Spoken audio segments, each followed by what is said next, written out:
back. The earlier I am, the later we get started. Good morning, everybody, and welcome to Midnight's Edge in the Morning. I am Tom Connors. With me is the boss man, Andre. How you doing? I'm doing excellent. It's lovely to be here in the middle of week, or as we call it in Norway, on Little Saturday. We call it Hump Day here. In Norway, don't you have 5 days a week? We have 7. You only have 5, right? Yeah, we have 5 work days a week. So it's like two before, Little Saturday, 2 after, and a real Saturday. That doesn't compute with Andre because his work happens whenever Andre wants it to. Yeah, this is true. I have to say, I've really found appreciation for your Labor Day. That was amazing. Yeah, I kept trying to tell him it doesn't mean you get to give me work, but it didn't compute. We have never gotten so many videos out in a single day. So, yeah, we need more Labor Days. I think he misinterpreted what it meant. I think he thought it meant the more labor you do. But no.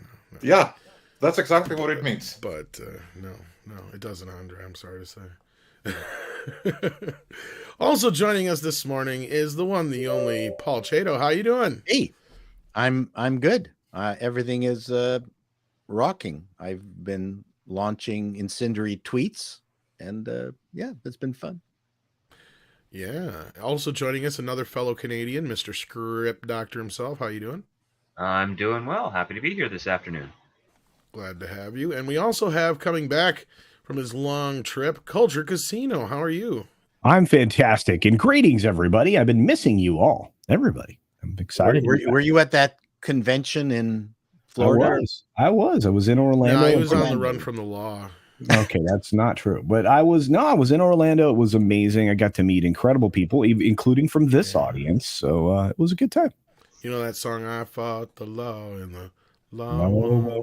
I fought the law in the law. They finally caught him. The wife he caught him made him go back to work. Oh, boy. It's true. Well, good morning and greetings, everybody. It's midweek here. We had not a lot of big news so far this week, but some scattered business outside of Twitter, that is, anyway. But Twitter's the big talk lately. I'm about Twittered out. I never really gave a shit about Twitter to begin with, but I know everybody else is talking about it, especially the Elon business. So I'm sure we'll talk a little bit about that. We got a new avatar. Sorry, I fell asleep just thinking about it. We've got some news about No More. At least, isn't it in Spanish? Wouldn't that be No Mas? Yeah, I guess we'll have to check into that. Well, traditionally, but now it's Sin Amor because the vengeful son, he is now the boy who grew up without love among the colonizers. So yeah.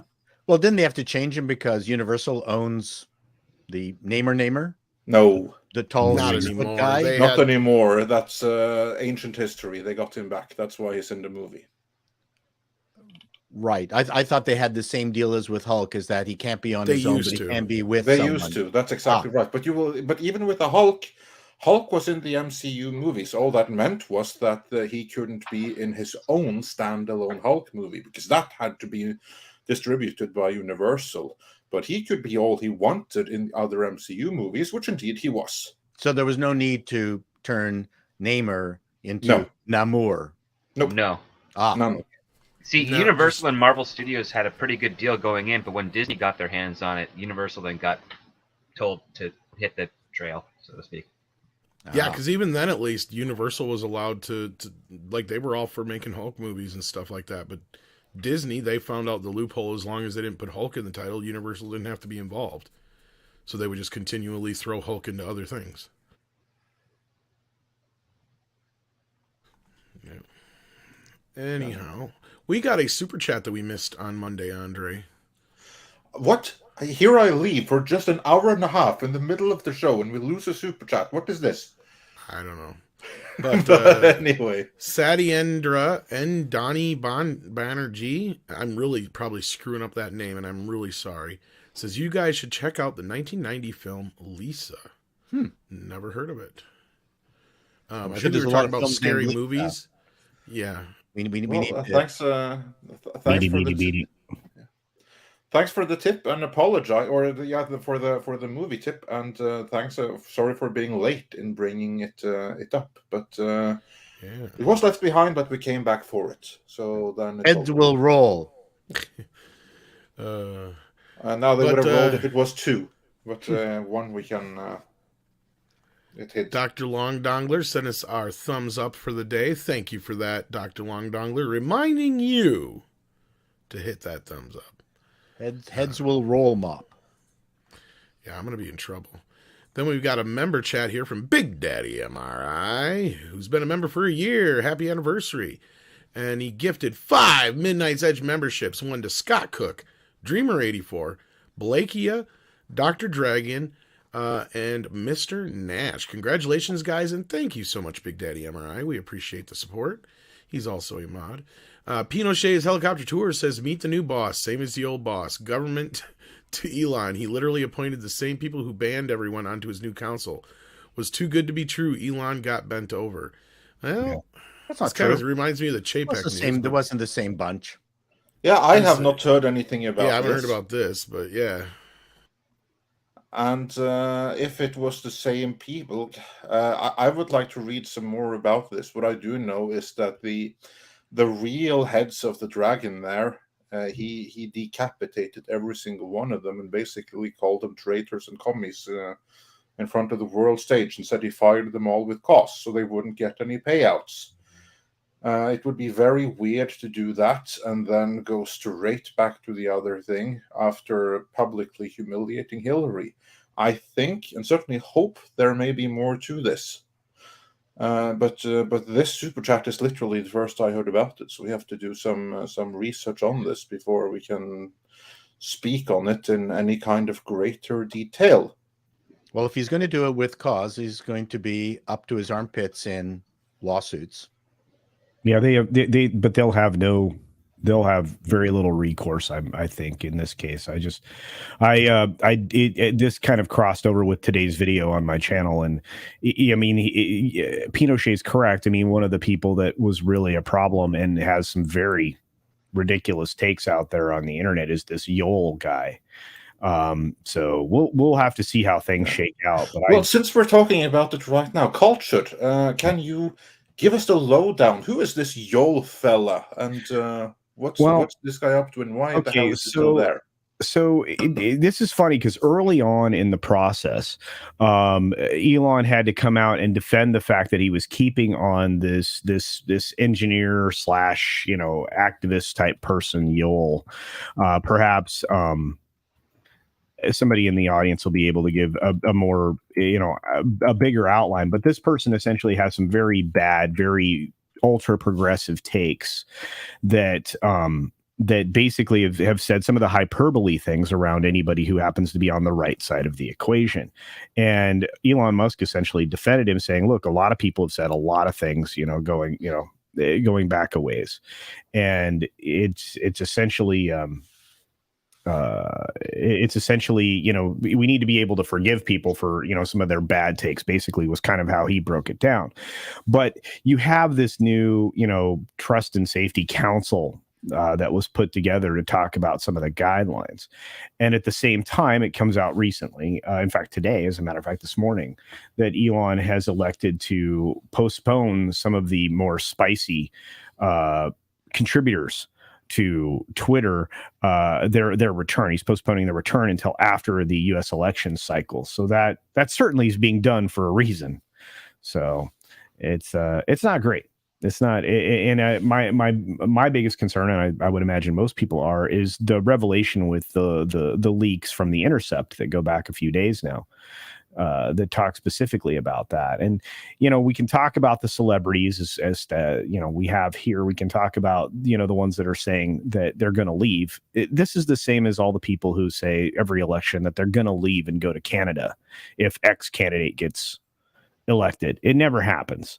So these people, and what's funny is they leave supposedly, except that their name, still stays active on the platform. So they're not leaving. It's all garbage. Anyway, it is what it is. And I would argue Tony Braxton, Tia Leone, and Sarah, whoever hurt she is, none of these people are of consequence. And quote unquote celebrities is kind of stretching it for almost all of them, except for maybe Tony Braxton.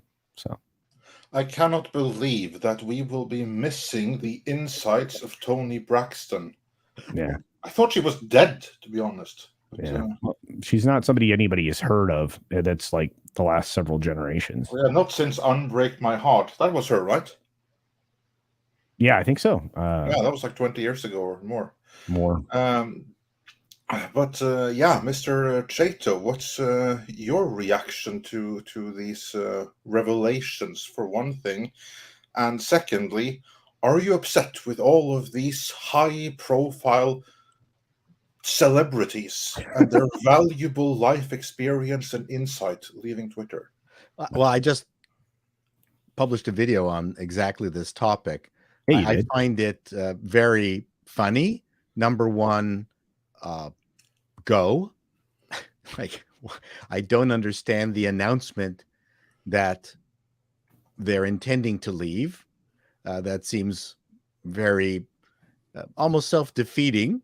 But I think what they're doing is testing the waters to see how many of their fans beg them to stay, because that just allows for more fawning, because that's what these people want, is people massaging their ego. I'm going to go. Oh, stop it, everyone. Okay, I'll stay. It's like a little kid announcing they're going to run away. That's right. And it is just go. I mean, for crying out loud. I think the biggest issue that they had and which is one of the things I mentioned in my video, is apart from the fact that Elon has got some weird takes sometimes. He's got that thing on Paul Pelosi, which offended everybody. He's been both pro-Democrat, pro-Republican, and whatever side he is, on at that particular time, the opposite side always complains. So I mean, the other thing that I think that really has movie stars up in a twist is that they don't view themselves as millionaires, or they don't view themselves as privileged. So they compare themselves to Elon Musk, and in their heart of hearts they go, oh, our delta compared to the multi-hundreds of billions of dollars that he's worth, and I'm only worth 100 million. I know how the downtrodden feel, and they don't get it. They don't like the ultra rich. They don't like the technology ultra rich of the Larry Ellisons and the Google twins and the Zooks out there, because all those people built businesses, and these people, all they do is dress up and in front of a camera. They've not provided any value other than entertainment value, and these other people have built businesses and employed hundreds of thousands of people that paid taxes. Actors have not done any of that. Well, the ones that have created or make shoes in Bangladesh and pay kids a $1 a year, they're the ones who have created global economies.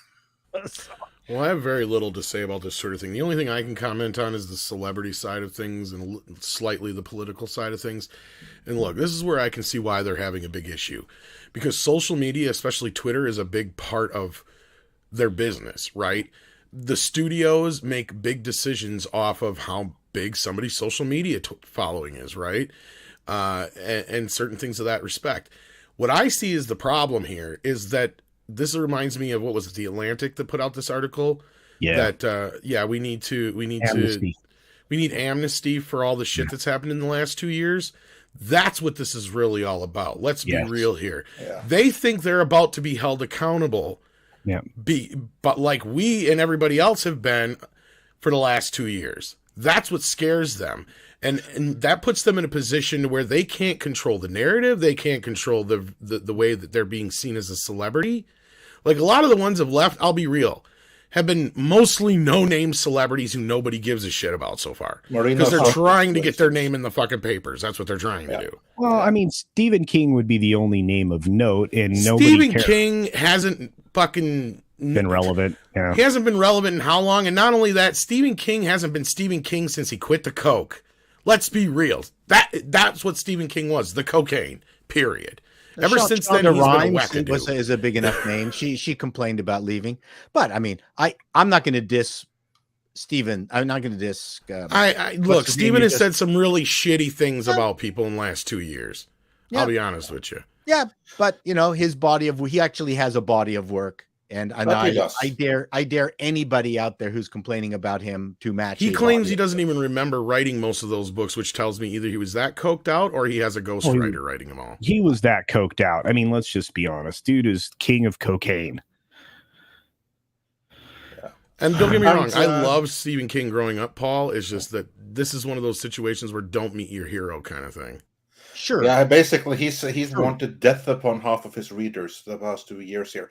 And Tom, just to clarify, because you referenced this Atlantic article, for those that have not seen it, it was one of the journalists in the Atlantic, one of those that have been Emily Oster. very, very clear that certain people who chose not to comply with certain mandates, that they needed to be unpersoned, deplatformed, ideally locked into camps.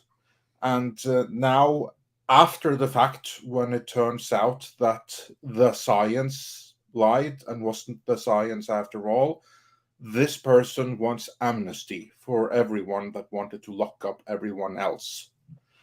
Just to clarify that. Of course, I would also like to say that if it had turned out that the science actually was science and that their side was right, I don't think that they would have wanted amnesty for the people that they wanted to look up.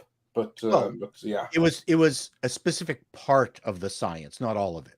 So let's be clear about that. Yeah, it was a particular part of the science that was scientific, and that was promoted, and that part that turned out not to be true was promoted heavily. So that's and it's not just that. You also have had a lot of people wishing death upon people, canceling people, getting people thrown out of businesses. Joining us now, people's businesses getting shut. Thank you, Culture. Sorry. Yeah, but other people's businesses and stuff being shut down, and what they want is, let's let bygones be bygones. It's like, no, that's not how this fucking works, right? You have destroyed the world, and now you just want a mulligan on it. That's not how this is going to go. That's the problem with this. They commented on it. They didn't destroy anything. I think the challenge is that the issue is so multi-sided that I don't think there's any clear path. It's just too many variables involved with this. The other thing is, as a outsider north of the 49th parallel, one of the things that we get used to viewing Americans is just how intense you are about taking sides. Like no one in the United States does anything halfway. That's one of the things we find most entertaining from up here. So the level of side taking and the intensity of calling each other whatevers it just seems always to be more intense on your side of the border. From, Paul, but here's the difference: is I've never seen this in my lifetime where we've had people's lives destroyed. Okay, like this. Right, but the celebrities didn't do it. They played a big hand in it. They had a very big hand in it. They, not personally, but by way of being influencers and by pushing a certain narrative. Well, in the end, the governments make the decision. Full weight behind it. In the end, they use the celebrities. That's the thing. Yeah, they use the celebrities. I mean, all of this is coming to light now that, and we've always seen the liberal toolkits out there in the world. This is one thing that has come out during the reign of Elon Musk already. Culture, I don't mean to interrupt you. Sorry. No, you hit it spot on. They could not have said it better. I mean, it was brought to light. It's part of the video I did today. I mean, I'm probably going to get YouTube hating on me some more because I'm talking about techno-fascism. So that's not going to be a popular subject. But the minute you have the government invested, and it's not just the U.S. government, the governments around the world, including those north of whatever line you just delineated there, Paul. 49th parallel. Thank you. Yeah. That government, more than many, it took away a whole lot of stuff and did a lot of things that would be considered human rights violations, and might put you up in front of the Hague during the course of the events that happened for the pandemic. Let me put it another way. You have one side that was trying to claim that words were basically violence, and and you had another side, who basically, just wanted to live, and them not allowing it to happen. That's what we've had in the last 2 years. And I know where you're coming from, Paul, but I'm not about to let one side get away with what they've done. I used to be a lefty, and they left me behind. Sure, in the last few years. I'm not necessarily a righty now either, but I'm a centrist. But where I'm at is like, no, there needs to be accountability for what's happened in the last 2 years. Ultimately, the challenge is not what people believed, but the commitment to their belief. So the facts can change over time as new information comes out, but people's commitments, that's where they become emotional. That's where they collect with groups. And so there's how can I say it? Even if you had the facts, the discussions were often irrational. That's exactly right. That's the point right there. Facts were completely left to the side in the name of the science. And the one bit right there, and that was the most crucial bit, which was outright anti-science, but still referred to as the science. And I'm very, very glad that I was not in a place where that doctrine ruled. And that doctrine was, and people misuse that term, and I even commented on it. I think the best way to describe it is a favorite YouTuber of mine, Sabina Hassenfelder, who's a physicist. I love her. Said that, explaining science, it said, all science will tell you is that a running liquid on a downed power line conducts electricity. Science does not tell you not to pee on it. I saw that video. That was a great video that everyone should be and watching. That is the best explanation, and that is what was abused by governments. And there's no people more ignorant about science, medicine, or whatever than politicians. Or celebrities. Sadly, they were the ones that were the loudest about it. I got all my inoculations from celebrities. I demanded it. That there's just no other thing I would do, no other way I would get my vaccines was except from a qualified celebrity. So. All I know is when they were singing the Imagine thing, I was sitting here thinking, imagine if there was no government, and imagine we didn't have to deal with this bullshit. Actually apologized for that video. I know some of them have.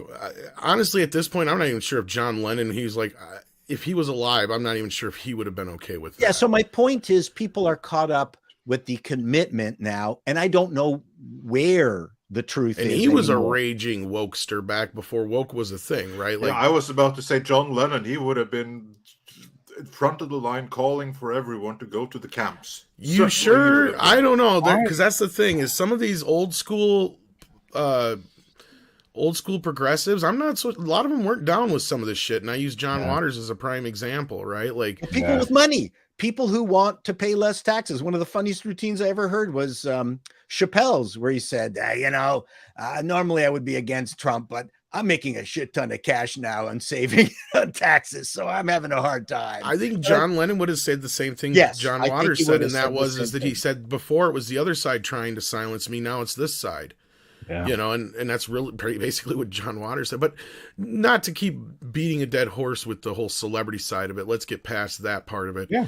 Let's get to the technical side of this, because the bots and all that kind of stuff. What else have we come to learn in the last few days about this whole Twitter business? And we know it's going to be a slow burn as Elon works his way through the company too.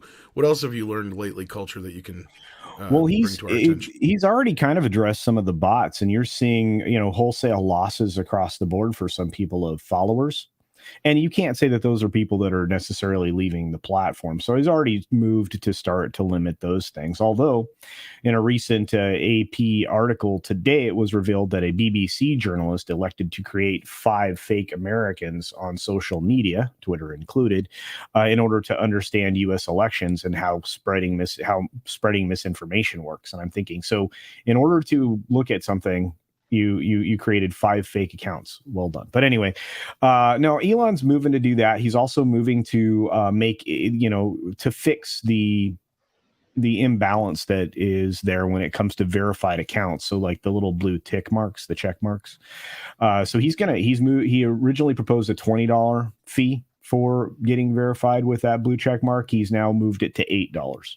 So it's basically an elevated level of blue. So I have a feeling that a lot of people are going to move to do that, and probably even me, so that I can be verified on the platform and get a little more traction, acquire the ability to have super follows and stuff like that. So he's doing some things. He's trying to step away. This is obviously his effort to step away from advertisement based Twitter and move more towards subscription based, because they're not really making much on advertising. Yeah. And as ad rates go down and as engagement goes down and as, the real, and Paul, I mean, you covered it a little bit on your video today as the, number of, people revealed to be less than were actually thought. I think he's going to have to have a healthy appreciation for the people who actually use the platform. And that means you don't want to ban as many. So it's going to lean right into his wheelhouse. The question is, if that's really going to, make it profitable. I think it will, but it won't be right away to recover his funds. As the last time I looked, Twitter was 15 out of 17 social media platforms, and way fewer adherents than Facebook, YouTube, which is at the top, Instagram, TikTok. I think one of the smartest things he proposed, which might happen, is bring back Vine, because Twitter owns Vine, and to go after. There's been a TikTok. lot of talk of that, yeah. Yeah, he. I think that was one of the first things he proposed, right, Paul? Yeah, and that I think makes sense, because people are getting tired of the TikTok bloat. Yeah, and Vine is I think a perfect antidote. I think Shorts is working very well on YouTube. And you can monetize it now. So TikTok pays you nothing. So TikTok is going to get squeezed. If Vine gets returned, then the little fun videos are going to come back.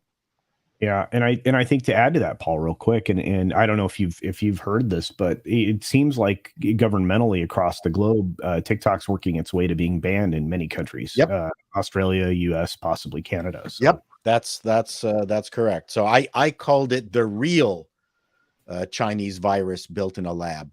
You're smart. I could not agree more with that. And if TikTok loses stature, then so much the better. And join culture as a live person, because I don't think it's fair that he's just on. There he goes, and he's not so yellow. You fixed it. Well, sort of, kind of, yeah, maybe, yeah. But, I'm flush with pink, though, as you can. Oh, yeah, you look great. You look very Canadian. You're super Canadian. That's today. the Canadian thing. Except I'm wearing my Wichita. Yeah, nice. That was sent to me from a fan in Wichita, and people love it. So I love wearing it. Thank you very much. Yeah. That is brilliant. I still I think undecorate that, from Halloween. I can't tell which is the mask.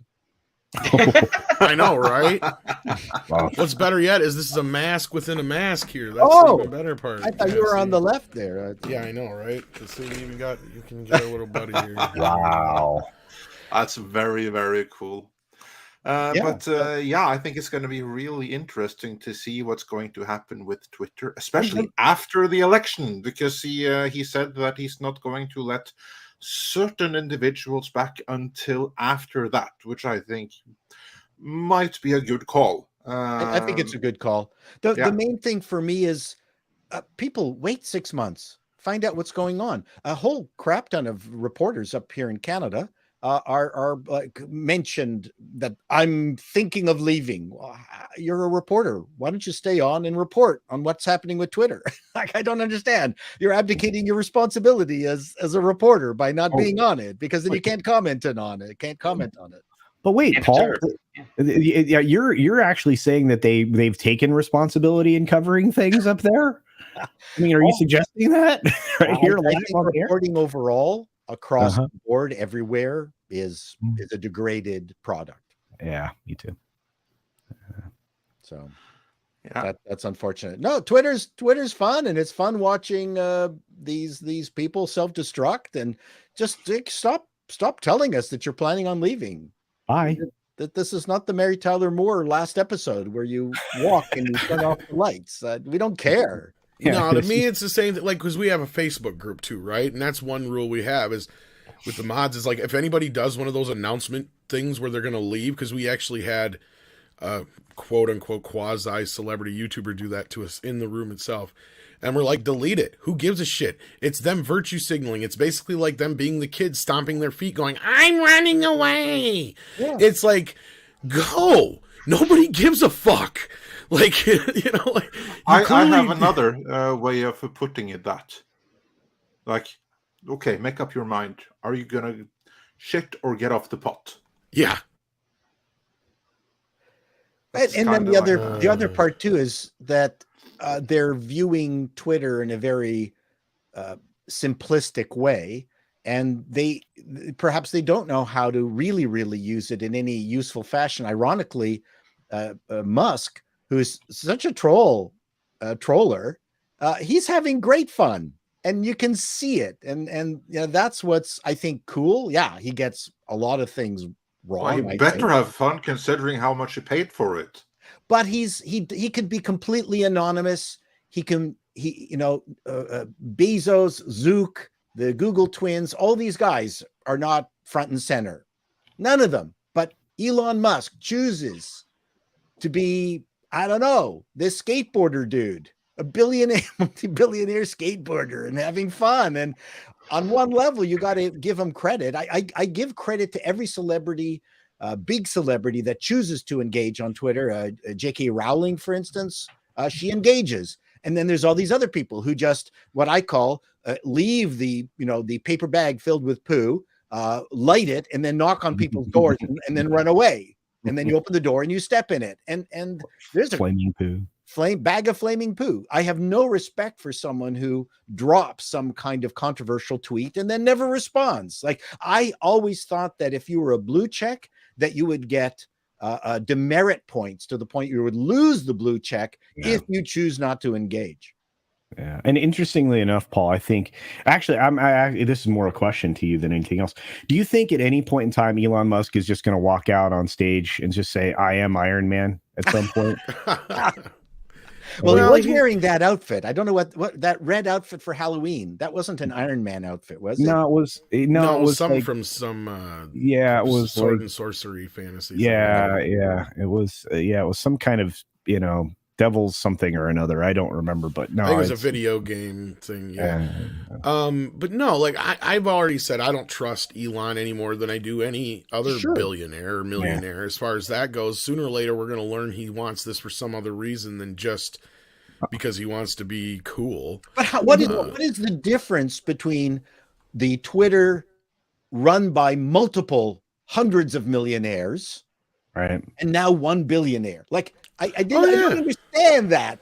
Like, the people who were running the platform were massively rich. Well, I can answer that. Well, that's what I said. So it's like any other day, right? Because they were bitching about, we don't want a billionaire and a corporation exploiting us and using us and da-da-da-da. It's like, so it's any other day that ends in Y for Twitter?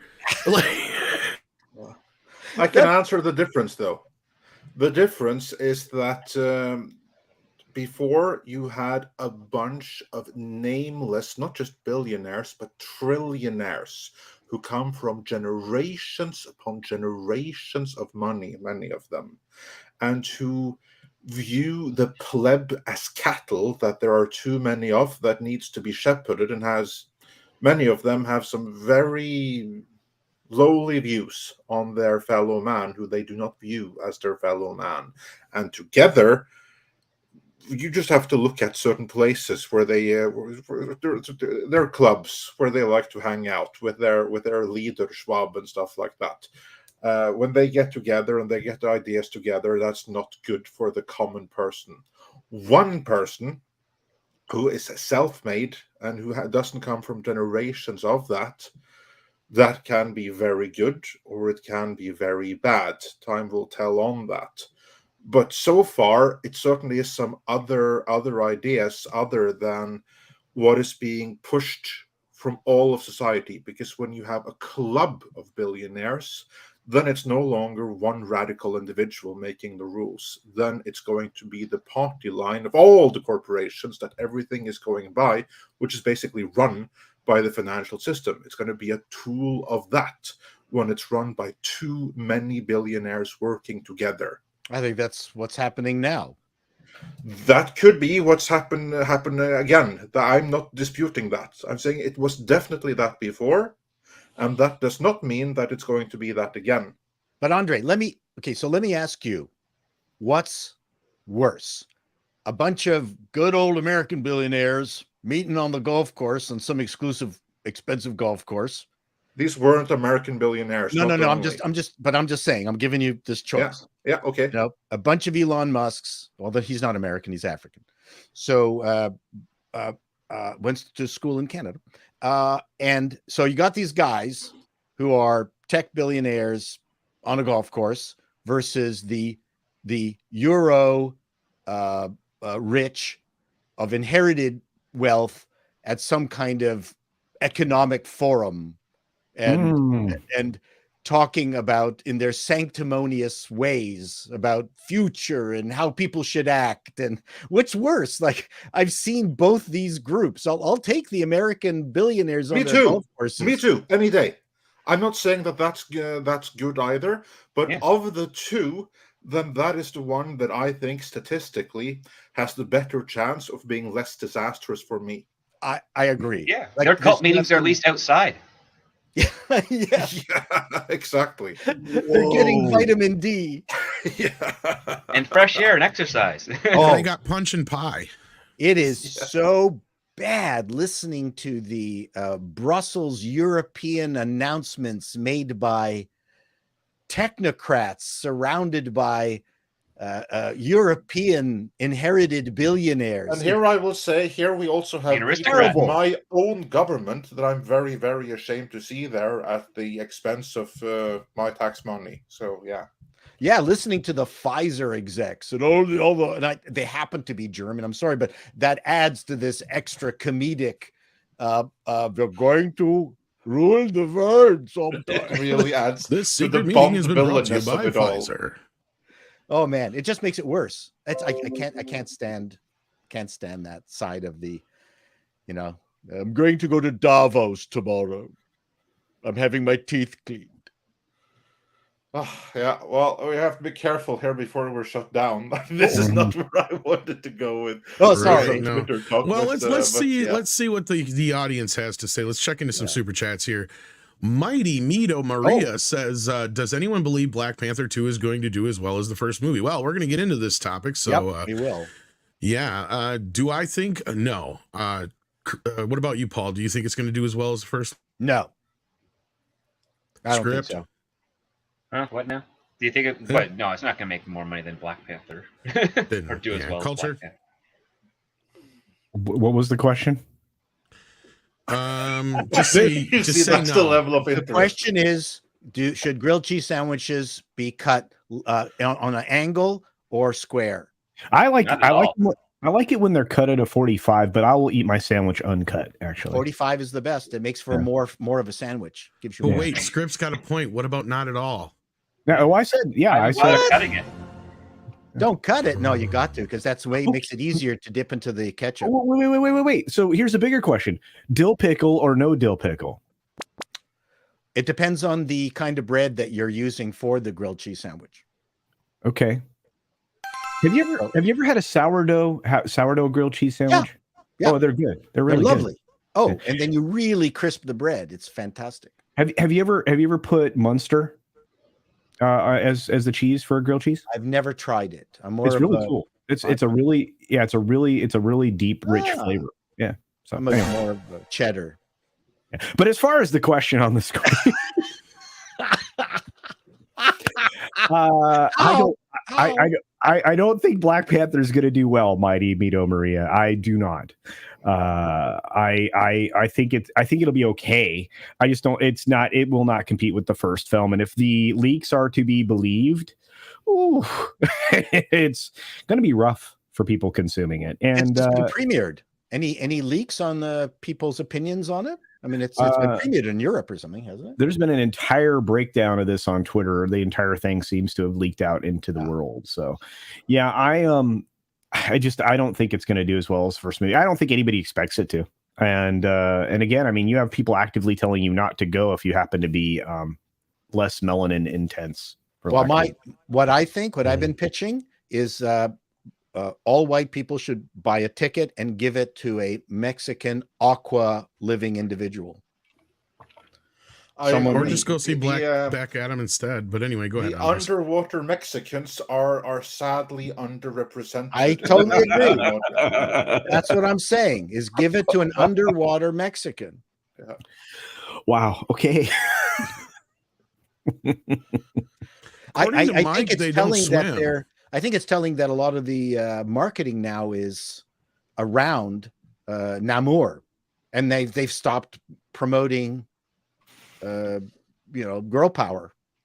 Well, they're getting called out left and right because of like the fact that the Hispanics are criminally underrepresented in Hollywood. It's worse than ever. Oh, I mean, that's something that we've talked about, and that's part of the reason that Paulie Midnights at Espanol exists is because, as we've said, they're the Hispanic crowd is the second largest entertainment crowd, but they're the most underserved. Right. And they're overrepresented by demographics, which to attend theatrical exhibitions. Yeah. So it's really weird. If you look at the report, the annual theme report that comes out, right?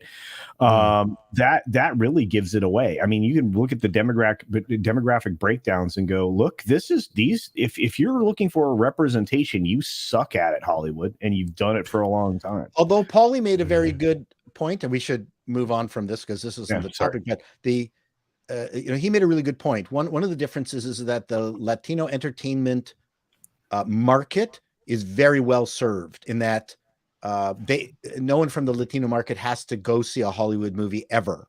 There's lots of product. That it's a double-edged sword in that they're so successful in creating products for that community that there just doesn't seem to be any need for anything to cross over, onto the English side.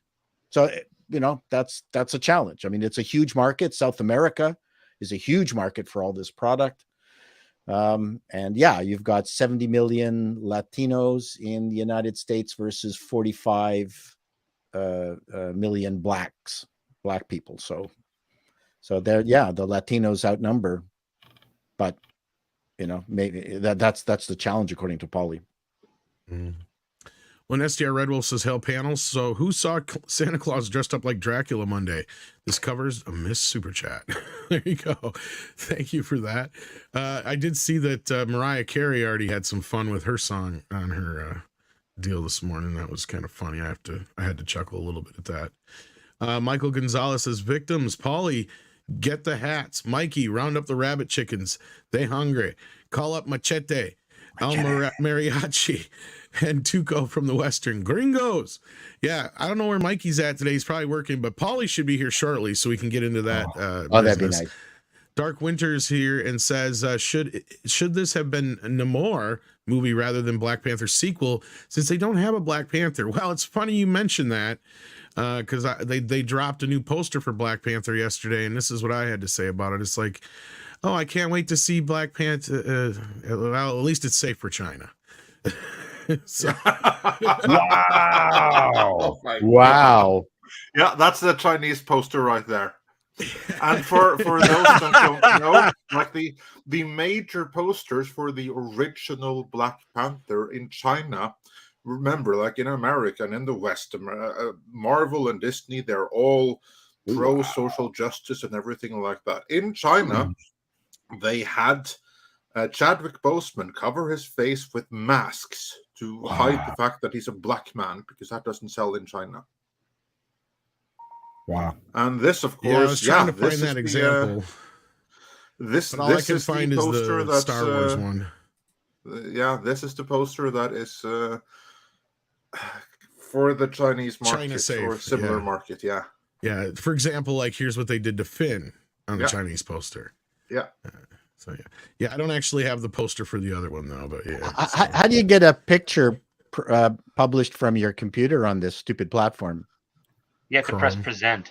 Present? Oh, present down there at the bottom where there's a little screen with a plus on it.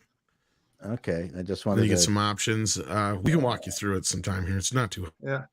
It's fairly self-explanatory. Just be careful so you don't share like too much. Share you your don't want to entire share. screen or your porn sites. And, you know. I But did no. go to an Apple one time. I went to the Apple Genius Bar, and just out of curiosity, I said, "What percentage of people who have busted laptops show up, and then they open up the laptop and there's porn that's there that they forgot to close?" And he said, "Probably a good 30%." Oh yeah, I've heard of lots of times where they have to kick people out of there, even libraries, because they'll go in there and they'll watch porn and shit on there, and they're like, "You can't do that in here." You know, it's like, what the fuck. But yeah, to answer Dark Winter's question here, at least I've said this. I said it's bullshit that Namor, as I call him, is in a Black Panther movie first and doesn't get his own movie, considering he's one of the original Marvel characters before they were even Marvel. And not only that, he kind of exists still in his original form. Yeah, I see you shared your whole screen there. I can't figure out how to do this. So this is what I've been spreading for regarding and any actor or celebrity who posts, "I'm going to be leaving Twitter," I leave them this. But first, I must tell everyone where I'm going. Yeah. Yeah. I'm going to stop sharing. How the frickin' hell do you There we stop go. sharing? Yeah, there we go. I took I'm it done? off for you. Okay, I thank covered you. it for you. We're good. That's one way of doing it, but you can also share a specific I couldn't figure it out. I wanted to do it stuff, quickly. yeah. And No, you're cool. You're cool. We got the joke. Rob Biller wants to know if there's any rumblings on Battlestar Galactica reboot coming to 4K. I doubt it, my friend. First of all, I'll try to keep this as short as I can. I think that show was shot digitally. Was it not script? The reboot of Battlestar? Because that would have been in that It 90s was to mid 2000 era. I know the last 2 seasons were for sure. It was, Yeah, it was shot on Sony's HDW F900. Oh, so then it's forever stuck in 1080p or 1080i. Yep.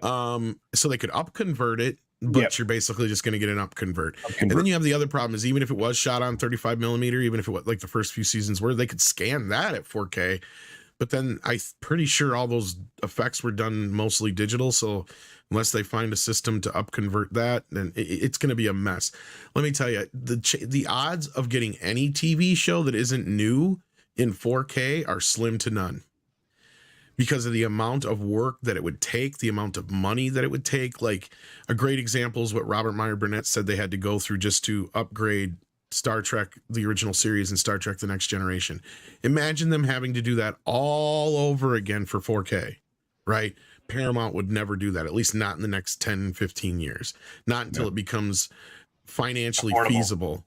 Yeah, exactly. Because there's no way they could afford to do 7 or 8 seasons of a show, 5 seasons of a show in 4K scans and deal with all the special effects and all that business would be so difficult.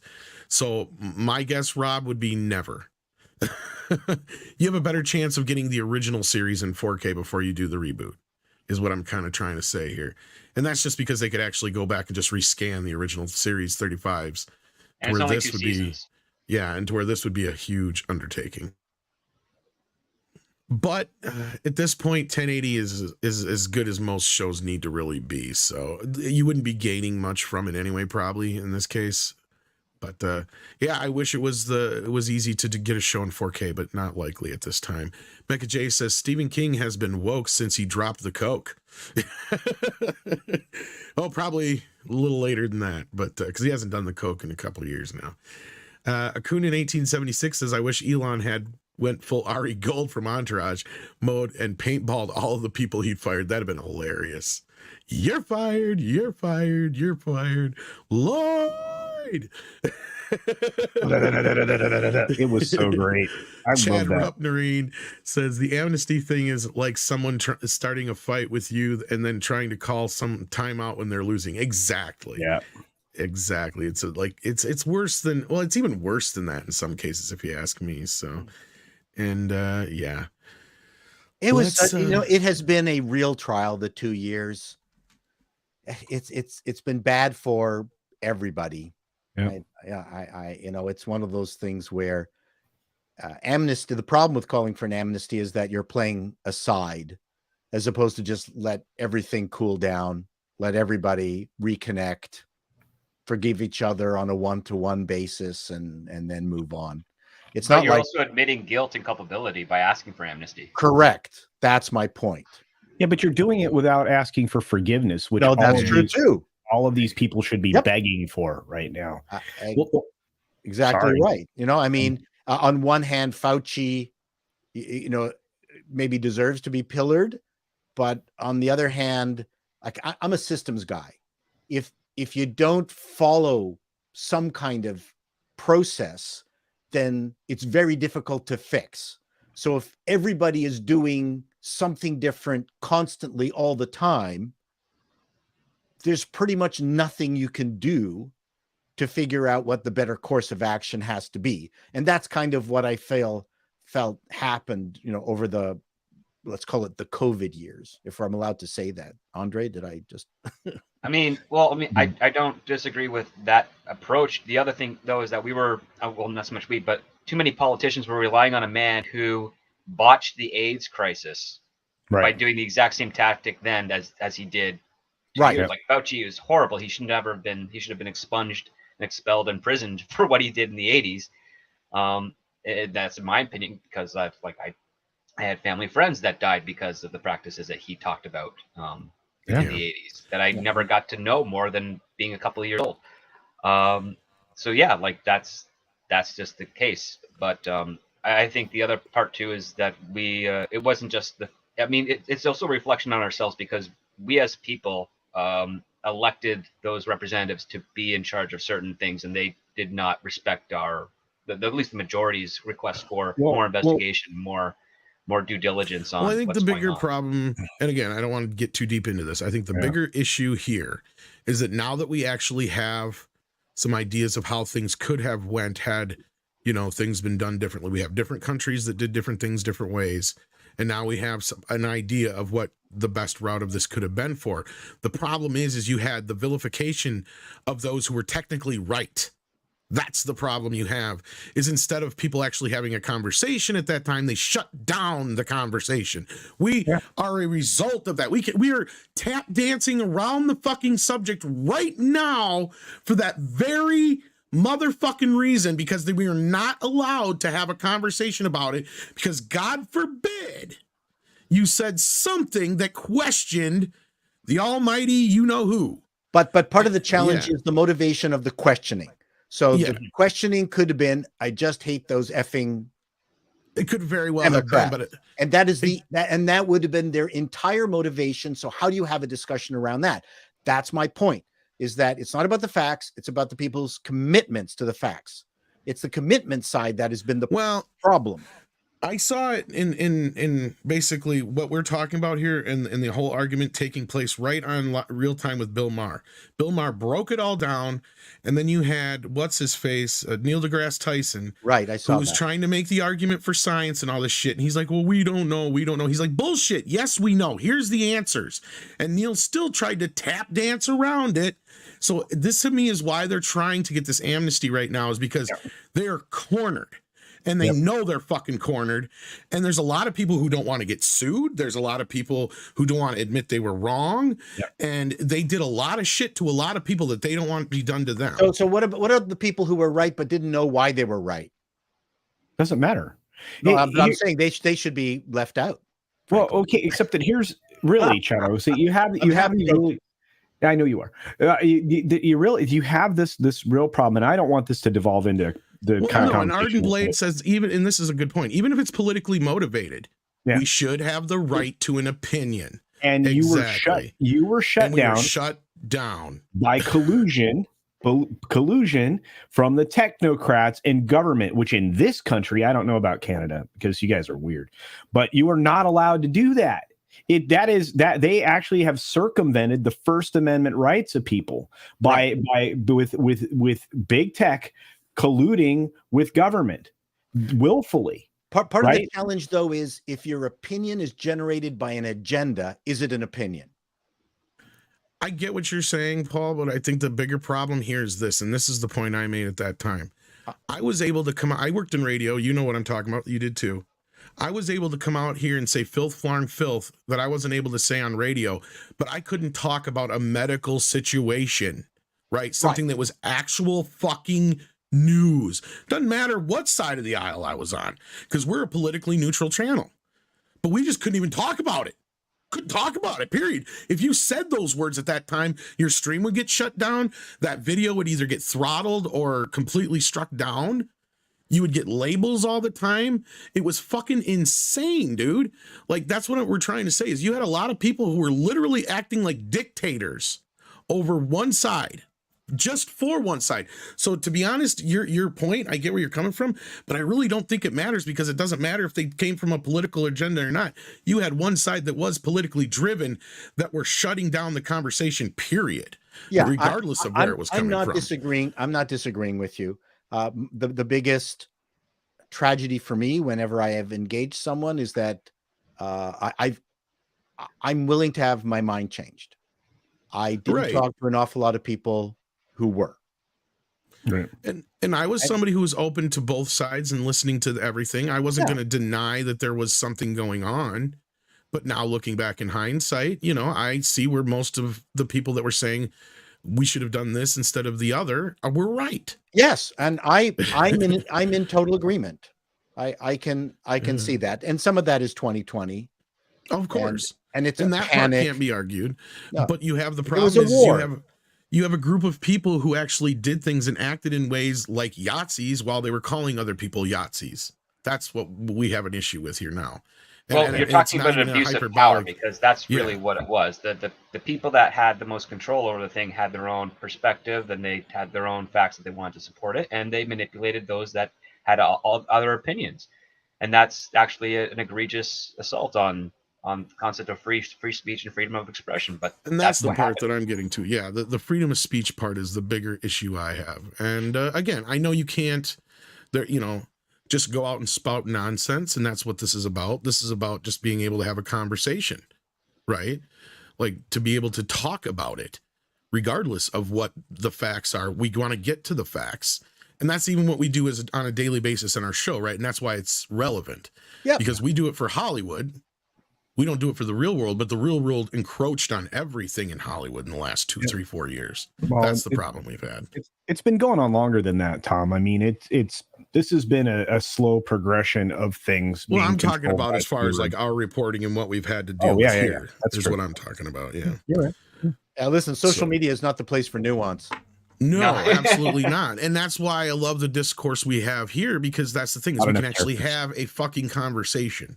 Right, instead of it being 250 characters and you have no idea the tone the person's taking, and it's just like trying to converse with somebody on either, whether it's Twitter or on one of your YouTube videos. I'm sure you've dealt with this, Paul, where sometimes you just get to a point where it's like, are these people really even watching this, or do they just want to fight with me, or what is it? That's true. That's true. Did you actually watch the video? And just me being me, I'm more interested in the mechanics of the discourse than actual discourse. That's just me. Which is why I ask lots of questions. And people who get lost in the weeds, I always try to pull them out of the weeds and say, well, let's talk about the mechanics of what we're talking about here. And what is your goal in this discussion? And not a lot of people want to, it's not that a lot of people want to go there. It's just they never thought of going there. It's frustrating. And similar to this, not to switch gears, but you were talking about this just before we started the show, and your reaction to certain things, and I didn't know if you wanted to take a moment now to say what you were talking about before. If you wanted to, you could bring that up. Sure. You're talking about the Disney thing. Yeah. Just in general, like, I mean, as a discourse kind of thing. Well, what I was mentioning before we started was I've kind of changed my thought pattern in terms of how I plan on covering all the Disney properties, in the sense that I think, my criticisms at the very beginning of She-Hulk or Shang-Chi, which is a wretchedly bad movie, and I mean all these movies and products which are horrible, and Andor's kind of okay, but I just, and along with Bob Chapek's recent pronouncements that he's happy with this woke agenda. I'm putting words in his mouth now. I apologize for that.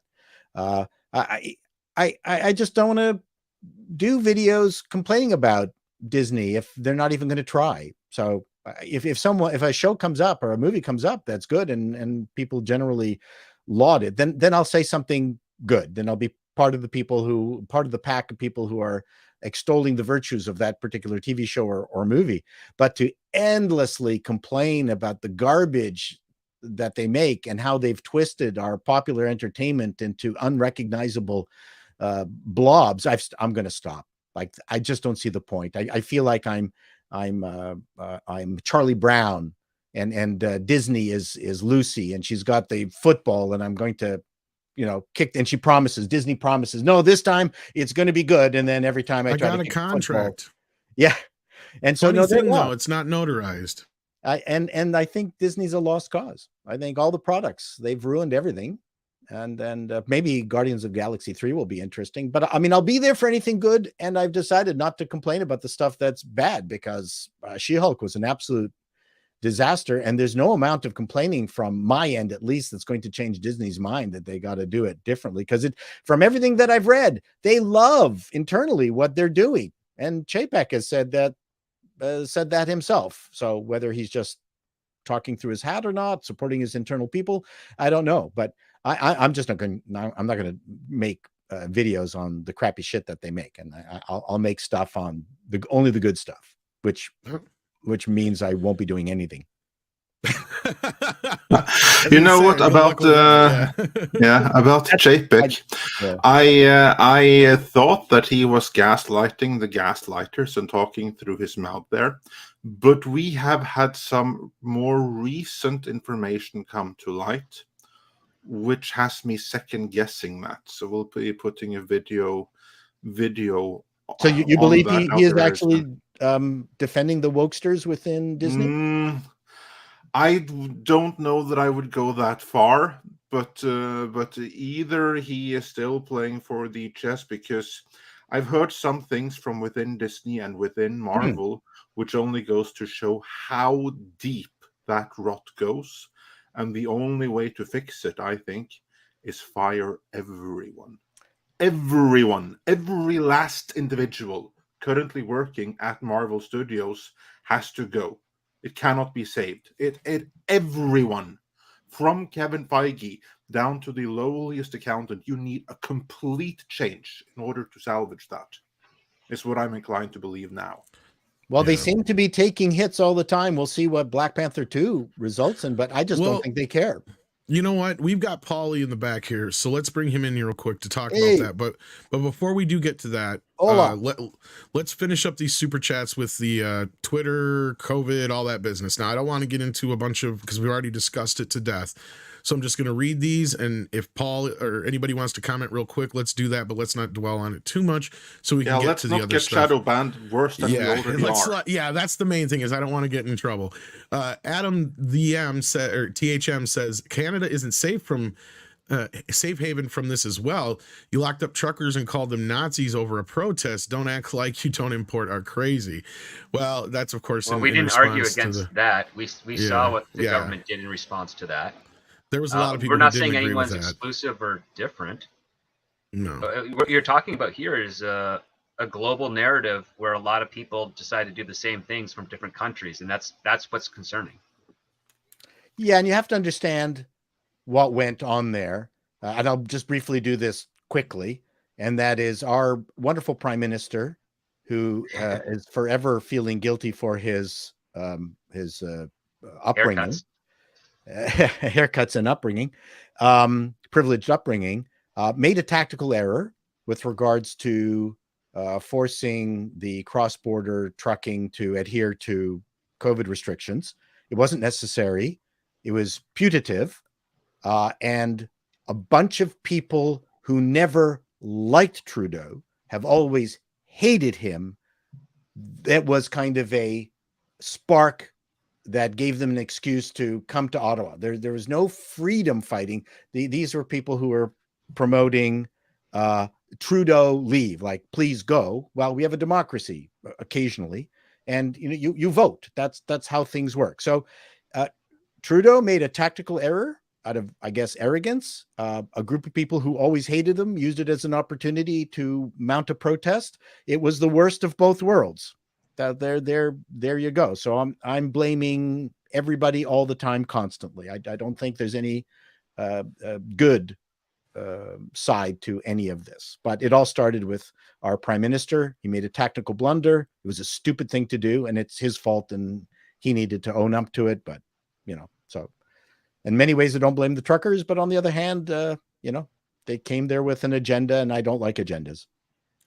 Pinochet's helicopter tour says ACLU media matters like grievance groups got appointed, no different than former censors. Paul's from Canada, a country that will never have our constitutional rights in the U.S. No amnesty for tyrants.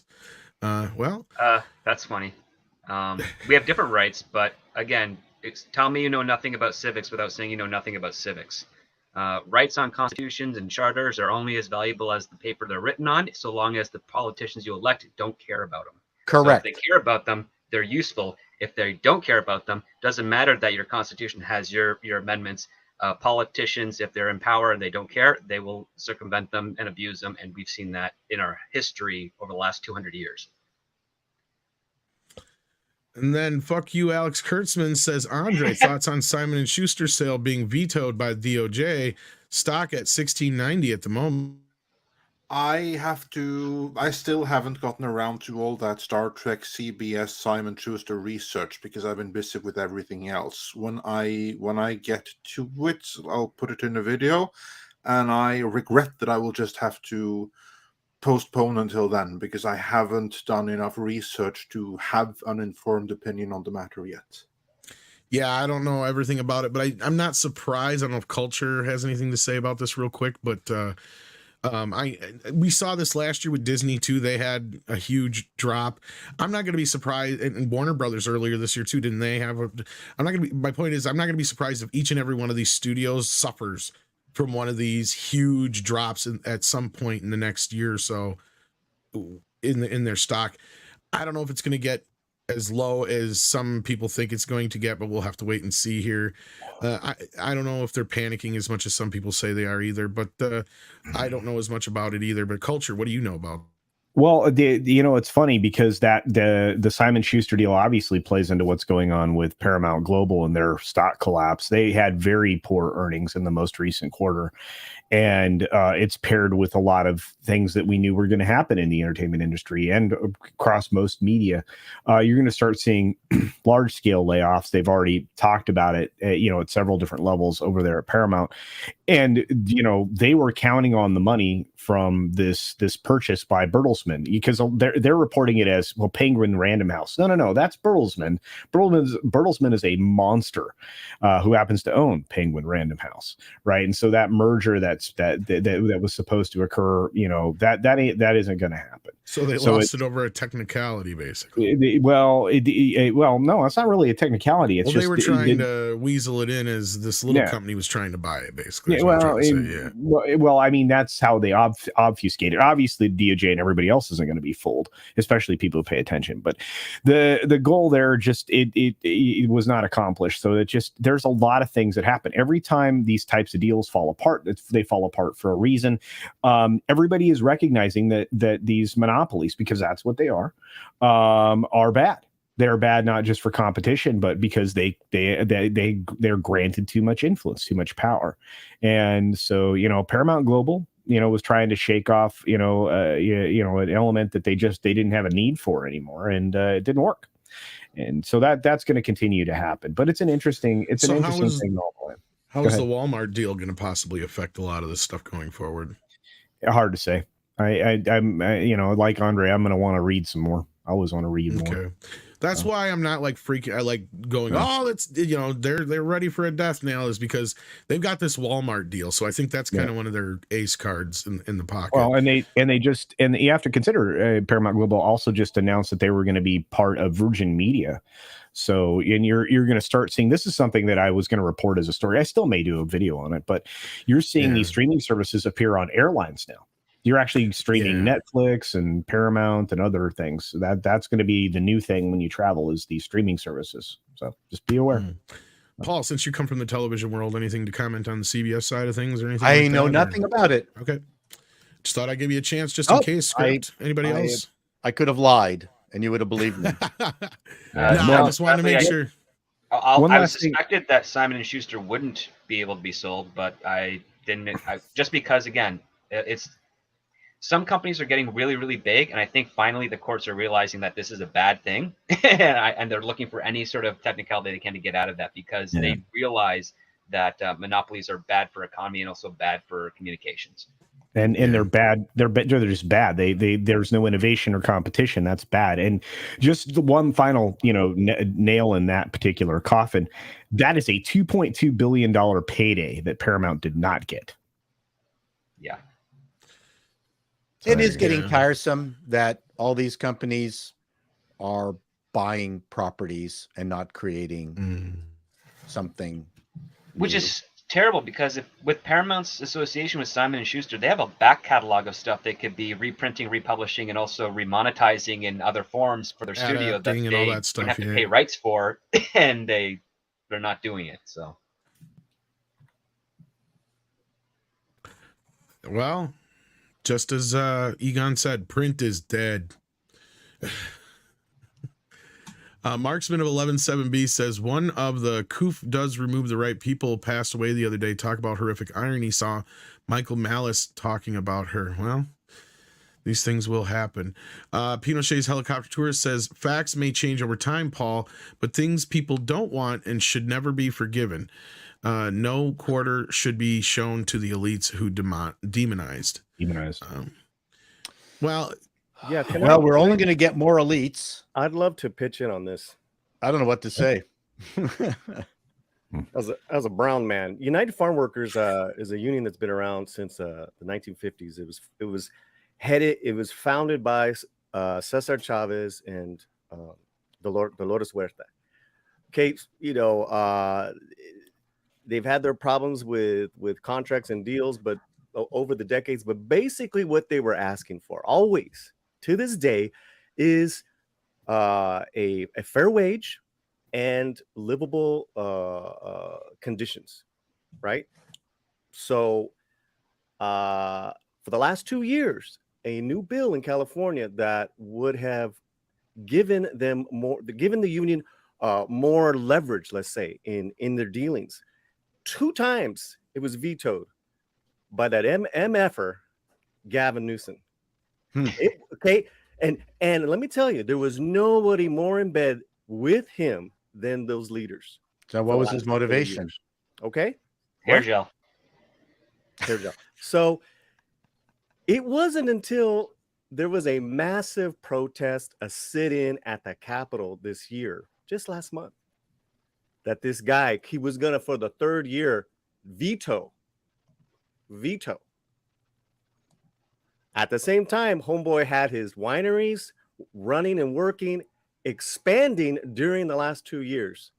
So with all due respect, Chato, I love you, but I do not have any room to forgive. What I'll do is I'll vote them out, right? And and I'm gonna call out too. Hey, that's the same dude you were in bed with. It had to take a sit-in. It had to take a national recognizing what is going on for him to look bad. See, these guys don't like looking bad. That's why they're asking for this amnesty. Okay, all right, you can ask for that. I'm not going to give it to you. We're going to have a discussion, because I lost my business during the last couple of years. I had nothing. That's why I'm here on YouTube. And you're very handsome. And I'm not the only one. And it has nothing to do with color. It has to do with small businesses in California. That homeboy open, shut down, like I don't know what. These are, and then it's the tactic on the left to attack. It's back me up or else. Support this or else. You know what? Sure. No amnesty. Oh, I'm not forgiving anybody personally, bro. Yeah, no. And don't get me wrong. I'm just exhausted, and I don't know what to do anymore. Things are a little bit different in Canada, but nobody is more sanctimonious than the left. And hey, listen, full disclosure, I'm from the left. Yeah, me too. I've always been there. And many years have been such an awakening for me on so many fronts. I've never been so purple in all my life. I'll tell you that right now. I will say this, Paulie, you can believe he's from the left because he's dressed like a Canadian right now. Yeah. How y'all doing? I got my American They actually say he flag looks just more like a Texan, but yeah, either way, it Well, he's works. got the denim Anyways. jacket. He's got the baseball cap. He's got that beautiful Canadian style mustache. Listen, might be good. listen. One of our wonderful people who likes uncovering stupid shit up here in Canada just indicated a woman who is teaching a yoga class at Guelph University, but for Black people only, to give them a safe space. And people went, Jesus. wait a second, that's racist. And then she went on the attack, and no, Black people need a safe area. So this is a woman who immigrated, or as a child, I guess, from an African country, got a job here, went to university, is now teaching yoga, which is cultural appropriation, and it's being sponsored by I can't Lululemon, believe you're saying this. complaining about racism. Paul, So- I can't believe you're saying this because I said this yesterday morning with a client while I was teaching him yoga. Right? And I love my clients to death, but when people make sweeping liberal generalizations, I think generalizations on either side is bullshit. It's just bullshit. Like, he made a generalization. I'm like, well, that's not what the numbers show. And you're talking about cultural appropriation. We shouldn't be doing this. I shouldn't even be a black belt in martial arts. They didn't want it to be taught to Westerners. What the F are we talking about here? Well, that's what bothers me, Paulie, right? Like, and we've had this conversation ourselves on both on and off camera, where it's Man. the biggest issue is like, we want each other to enjoy each other's cultures. That's part of what brings us together. This separation, the way they're doing this is a way of separating us even more. Well, speaking they of- also pick and choose when the rules apply and when they don't. So Yeah. we need a scorecard, and that's also what's driving us nuts. So yeah, Well, there's that too. This person was summarily attacked online on Twitter for being a hypocrite, and closed off all conversations. So this is the BS that's happening in Canada. We are turning into reverse racists, apparently. I don't know. Well, that's the How point. did It's it no happen? different. Let me just say real quick to anyone that's ever given me a dime on YouTube, God bless you. I don't mean to diminish what I'm doing. I love what I'm doing on my channel. I absolutely love Midnight's Edge. Even more, I love the interaction with the people, right? Every single set is huge to me every month. So thank you. God bless. No, but what you're talking about, Paulie, and I totally understand, and obviously, yeah, it needs to be said as far as whatever, but like, no, because like, look at Gary, his wife lost her business, and it wasn't only a week or two before Pelosi went in secretly and without a mask into somebody else's business getting her hair done, right? Bro, they're in ground zero. They were in ground zero. Well, that's what I'm saying. Like, San that's just Francisco. one Yeah. example. Yours is just one example of how many millions, right? Like, that's what I'm trying to say. And again, Paul, it's nothing personal towards you either on that part, because like, Sure, that's the thing, is at least here we can have discourse, we can talk. Unlike Twitter, like Dr. Dragon brings up here, best I can say, I'll leave Twitter and consider, oh Lord, Tom's favorite, our Lord and Savior, Gilded, Culture Casino mentioned how bad social media is. Look at how TikTok now. Fuck you, Gilded. I mean, from my perspective, the thing I hate the most is hypocrites. Yeah. Yeah. Right. People who can't admit they're wrong, I know right? we Like, wanna well, of move course, on. that's being a hypocrite. but- That's another stage. Well, I mean, it's So- easier to fool someone than to convince someone that they've been fooled, because ego is at play. That's the thing. And I know we want to move Yeah. on to Namor, but I think the best way for myself when something like that happens, they're trying to guilt me or this and that, I'll say we don't do that. That's a no-no. You can talk to me, but I'm gonna talk to you back with facts. Right? Let's try to devoid our emotions and look at the reality of things. The reality of things is our neighborhoods are very diverse, and we're all in it together.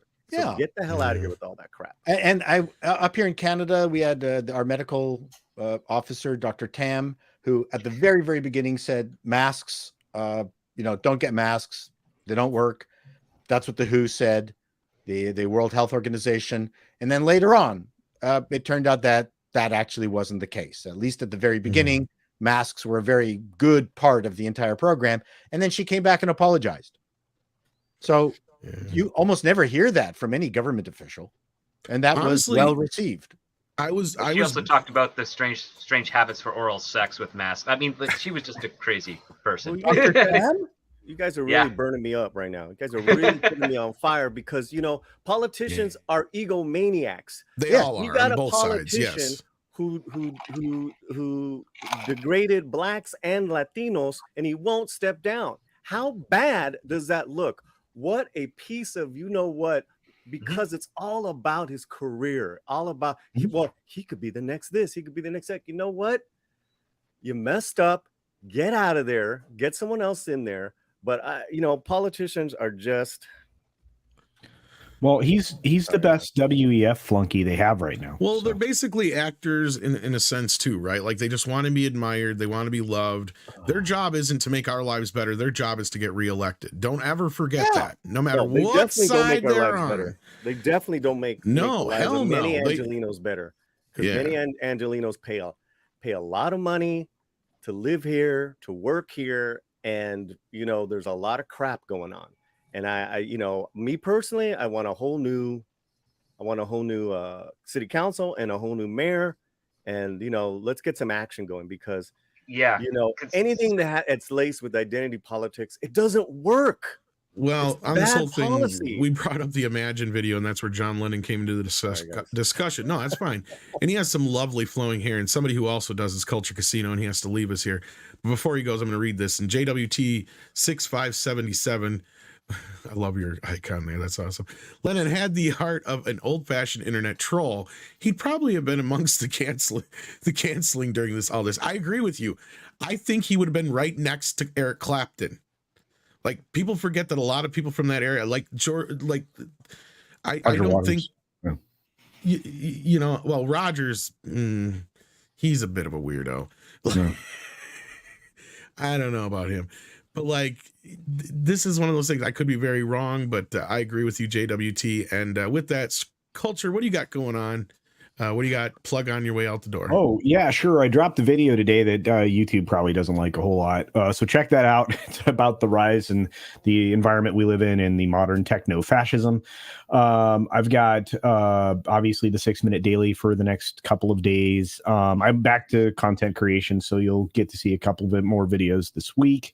And, I've got just a slate of shows I get to show up on, like this great one, would hang out with all my friends. So I missed you guys. I'm glad to be back. Hope to see you on Friday and everywhere else I am. Yeah, I see the video here. Mind Geek and the censorship debate. I'm not sure if that's what it is mine, but that's not it. It's another one. Nah, it's Damn. yeah. I'm not even sure that's my channel, but thanks, Paul. Well, you don't do ASMR right there. I'm looking at it. All right. Your theme song should be the Ace of Spades. The Ace of Spades. Sorry. Great song. All right, I'm dipping. I gotta go. Love y'all. Peace out. Take care, Culture. Thanks for joining us. Bye. All right, moving on here real quick. We got the Walt Man who says a lot of stuff happened in the last 2 years, and some aren't going to easily forgive and forget, especially with all of it recorded on the internet to see. Yes, that's another issue. The Big Daddy MRI gifted 10 more memberships. Holy crap. Nice. A lot of memberships this morning. That's awesome, guys. Athaliato, Isaac Lemon, Mecha J, Greasy Pan Ham, Goku McDuck, Conquer Jr., James Wolf, Seth Theriot, Peter Christopher, and Captain Palsy all got memberships. Thank you for that. And then we got Marksman of 117B who says, for the whole accountability, Paul is right, but you all missed it. They aren't talking to society. They are talking to their friends and family. Well, who are a lot of the same people. That's the thing you got to remember. There are a lot of the same people. We're all related and we know these people somehow in some way. It's not just, that's the thing is we have our own friends and family that did this kind of stuff too. Hey, listen, over the last 2 years, a lot of friendships were broken, and so were a lot of families. I mean, forget about any kind of forgiveness now. There's a lot of healing that needs to be done just, from the ongoing crap that we went through over the last 2 years. Yeah, and I think that because of that, there has to be some kind of public acknowledgement and some kind of public accountability. I agree. And then it can trickle from there to the private forgiveness, where within families and within close-knit communities, that is where, you have to forgive your neighbor, you have to forgive your brother, you have to forgive your sister, because you're really going to let that destroy you forever? Absolutely. But the people that were instrumental in creating that divisiveness in the first place, those with huge platforms that used them to incite, those that used their platforms to shut down legit facts as disinformation, while actually spreading disinformation and propaganda that they maybe thought were factual, but which in retrospect turned out not so much. Yeah, and then those that used their platforms maliciously to that end, there can be no forgiveness. For that, there needs to be accountability. The not forgiveness part, Andre, is the people who obfuscated, kept information, and it turned out to be worse than anyone anticipated. And what do you deal with that? That's the problem. If they were truthful about the quote unquote the bad news, let's call it just bad news for the sake of this discussion, on an ongoing basis, we wouldn't be here right now. Yeah. But because they choose to lie from a corporate perspective, from a money perspective, or a political or perspective, control perspective, actually, from a what? A control perspective. Control I know perspective. A lot of businesses that acquiesce to that because they got more control over their staff than they ever had before. That's right. And they love control. And now that it has been opened up, now we're more angry than we would have been otherwise. So at what point did they think that creating or hiding all this stuff was going to be somehow useful, and we would never find out? There's another side to this, and that is the repercussions. When you look at the societal damage, the damage that has been done to us, and this is especially in America. In Europe, like for instance, in my country, we got away relatively easy because my authorities, and Lord knows I have my issues with them, but they weren't complete fascist on this one. They started out this way in the first couple of weeks, months, but then they loosened up pretty quickly and opened schools, opened kindergartens, and thank freaking God for that. But in places where they didn't, the damage that we're seeing right now, social, in terms of education, this is especially true in America, but also many places in Southern Europe and other places where they really locked down hard and bad for a long time. And to the economy, I mean, we're talking decades to get back to where we were from a purely financial perspective. People don't understand the full amount of damage that has been done economically. Like all of the inflation and stuff like that we're seeing worldwide right now, there's a reason for that. And that is the single most irresponsible spending of money that has been done in, I'm not going to say ever, because you have like isolated places like Venezuela, which really tanked their own economy.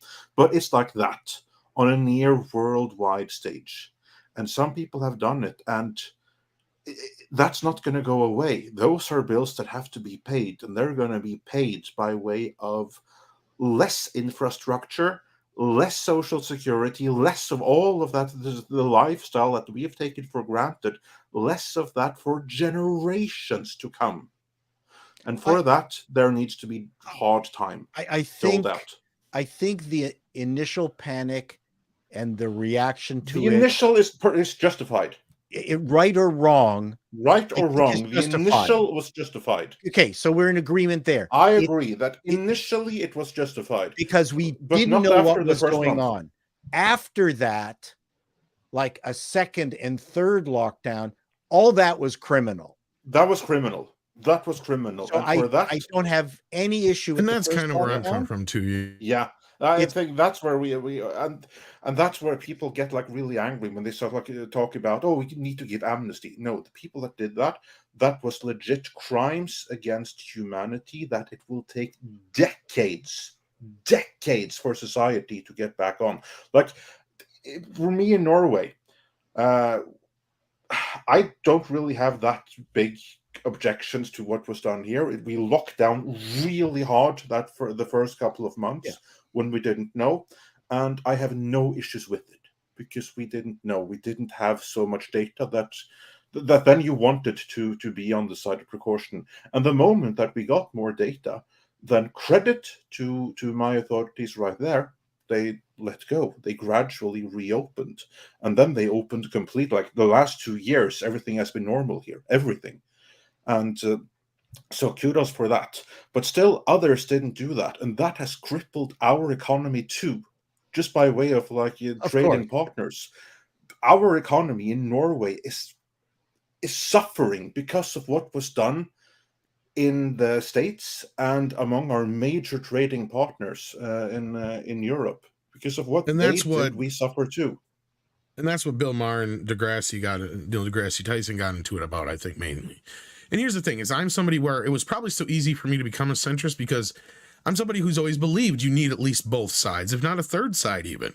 Because that's the thing, is you need one side to be accountable for the people. You need one side to be accountable for the money. You need both for everybody to survive, right? And that's kind of where I saw that you need both the right and the left in America, especially when we've seen what happens when one side has way too much control too many times, right?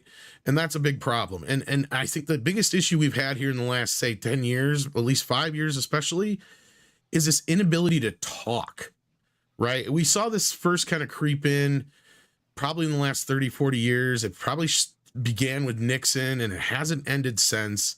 Like, we're all kind of pawns in this ongoing fucking feud. It started way before Nixon. But, I'm sure it did, but I think it came to I think a the huge awareness, the public awareness that happened. That's what I'm talking about. Nixon. That's what I'm talking about, to where we kind of like, wait a minute here. We're just kind of fucking pawns, and these guys are all part of the same team, right? Like, that's what it kind of felt like, I think, to a lot of people. And I wasn't old enough for that aspect of it, but I was old enough for the Reagan era and the Clinton era. And I saw that shit firsthand and all that bullshit. And then now we're here, 30 years past that, and to me it's more of the same bullshit, just it's gotten so much worse. It's like a fucking wrestling feud, and we're just the audience at this point. But it's worse because they're using us as pawns at this point. It's getting worse. That ultimately that benefits global corporations. They are arguing with each other. I've always thought that there's one global corporation run by Palpatine, who's every day tells everybody on the planet Earth, yes, get angry. I feel your anger. You will have power. Get angry. You're That's not how wrong. I feel. Palpatine is running Earth. No, I agree with you in a way. And enjoying our anger to each other. Yeah. Then the gay rascals So in what the you're house saying, says, Paul, is that the world needs love. Yeah. Love, Burt sweet Bacharach. love. or Burt Bacharach, one of the two. Gay Rascal says, I'm late, so sorry.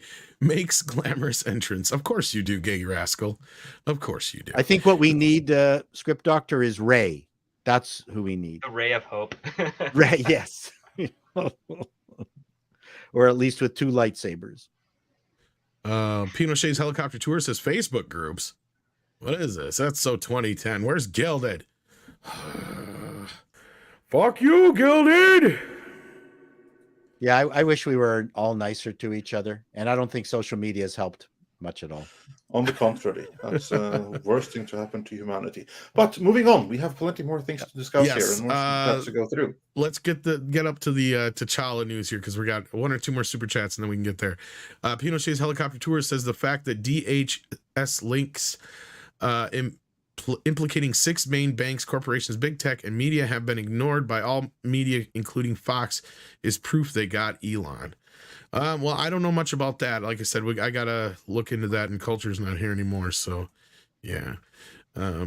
Again, no, I didn't wholly entrust this whole situation to begin with. So, JWT 6577 is now a member as well. Thank you for that. We appreciate that. And I love the 577 family. They're a lovely group of people. Maverick Christian says, anyone else think that Black Panther without T'Challa, Chadwick Boseman, feels like a James Bond movie without James Bond? Yeah, it's interesting you say that. Going back to my poster before, you do expect to see Black Panther in a Black Panther movie, don't you? Well, you used to, right? No. I don't know. All I know is that clip between Namor and the woman who is leading the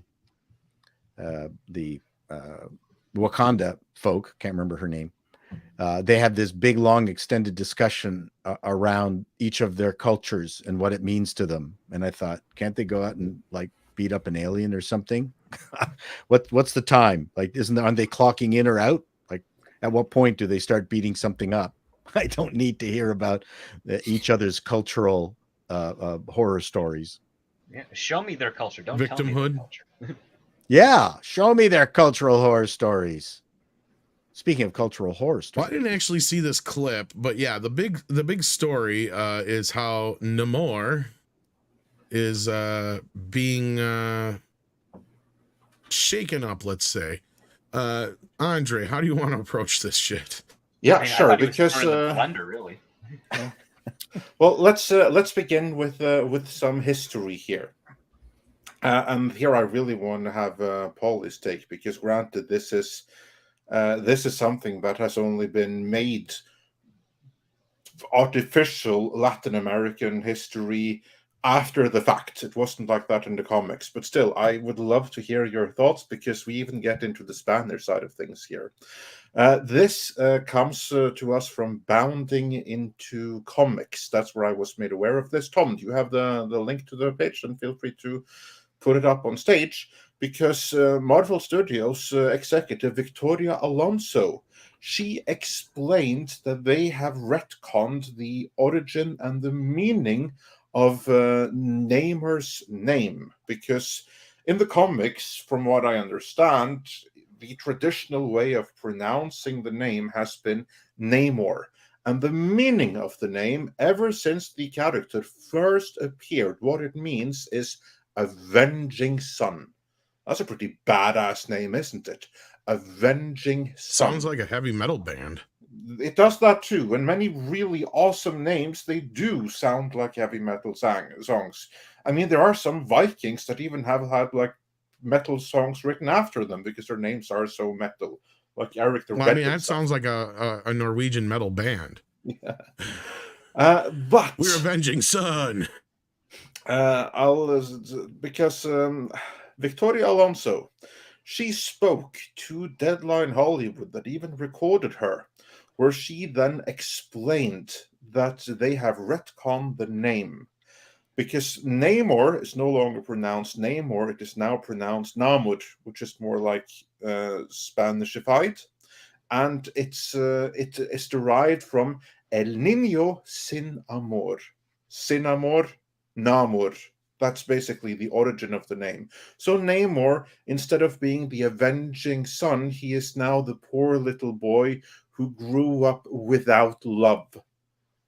That is how they have retconned the name into El Niño que creció sin amor. And I don't know if that's a good change. Tom, if you go down further down here, we have like a tweet embedded in this article where she explains it herself in Spanish, no less. See if we can play back that. Further down, there we have the background of the name, what it always was to be there. Now, Namor, I keep joking. Namor is over there. I know we talked to him already. El niño sin amor. Por eso le dicen Namor. ¿En serio? El niño que creció sin amor. Namor. So, yeah. Now, Namor, I keep joking. Namor is over there. I know we talked to him already. El niño sin amor. Por eso le dicen Namor. ¿En serio? El niño que creció sin amor. Namor. So I'm only vaguely familiar with Namor in the comics, and I have severely mixed feelings on this. I think it's kind of cool that they make him this mishmash Aztec Mayan thing. That's cool enough, depending on how they execute it. And then suddenly they establish something Spanish into his name, which is something the Aztecs, the Mayans, and everyone from there definitely would not have spoken natively. So I'm curious, Paulie, are you impressed? I was going to say, did you point out that? I was just going to say, did you point out that this is what it roughly translates to here, Andre? The child without love. Yes, I did point that out. Okay, sorry, I missed that. And either way, so Paulie, do you feel represented? Do you feel empowered by this change of the character? No. Would you care to elaborate on that? And that's the show, folks. Andre, I dare you to make that into your full clip and publish it.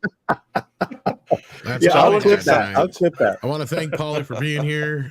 No.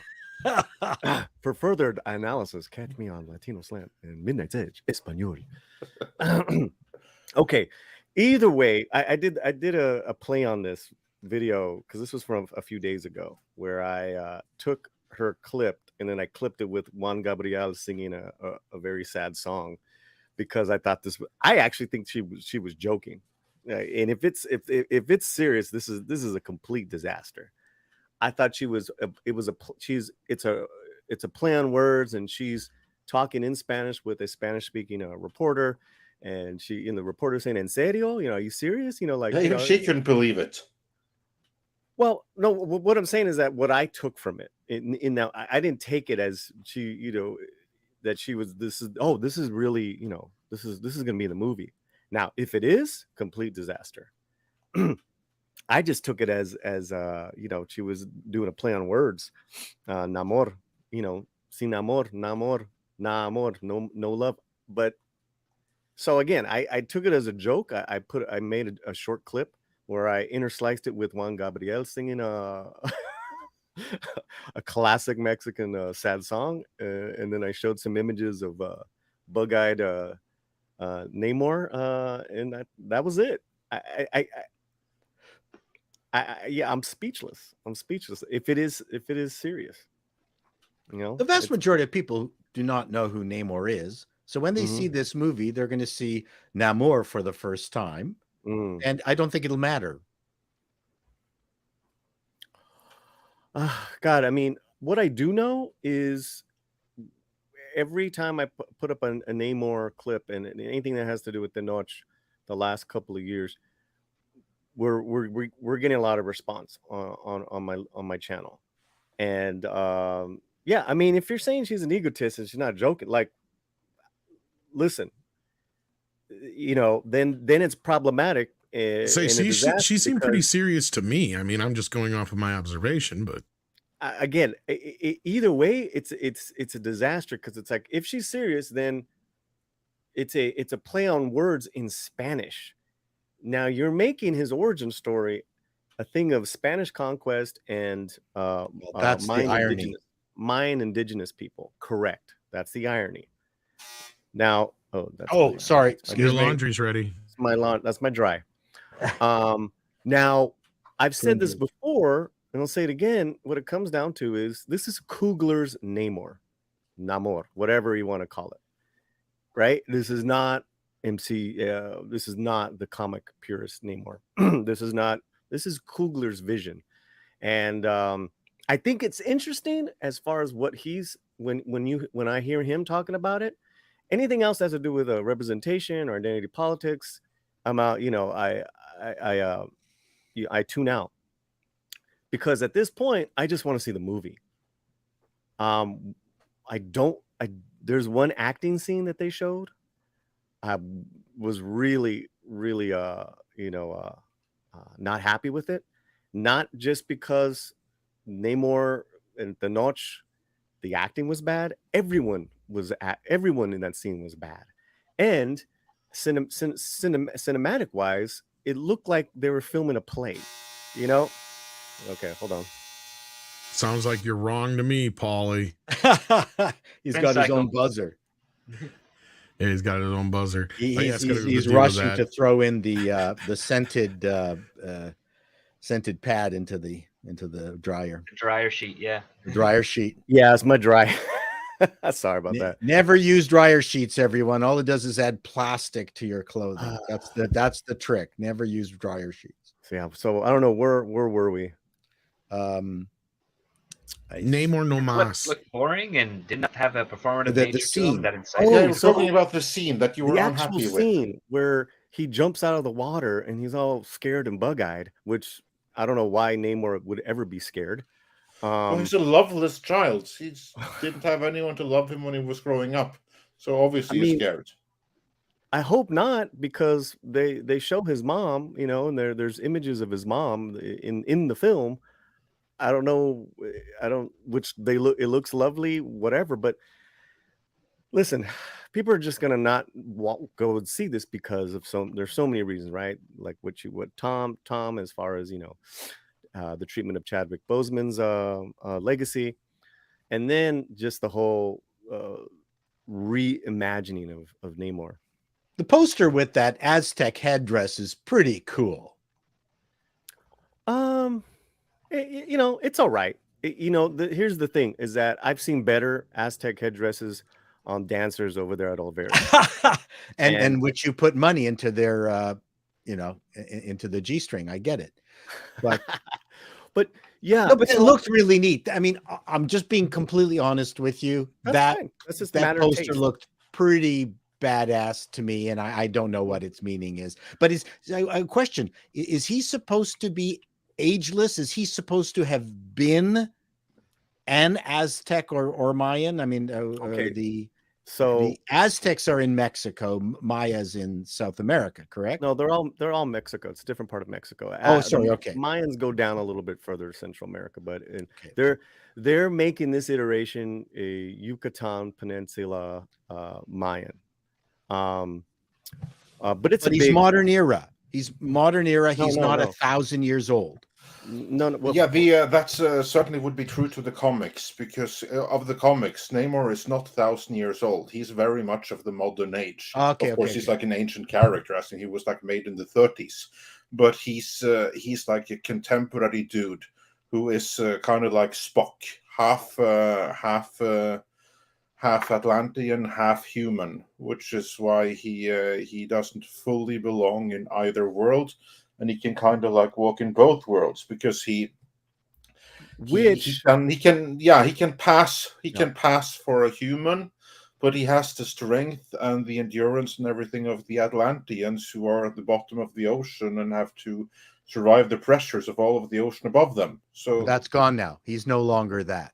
No, he may very well still be that. I'm inclined to believe that he is still that he is a young man. He just comes from a society where, just like Wakanda, they have this highly romanticized African background, right? That this is like an imagined Africa without any kind of colonizers from an activist point of view.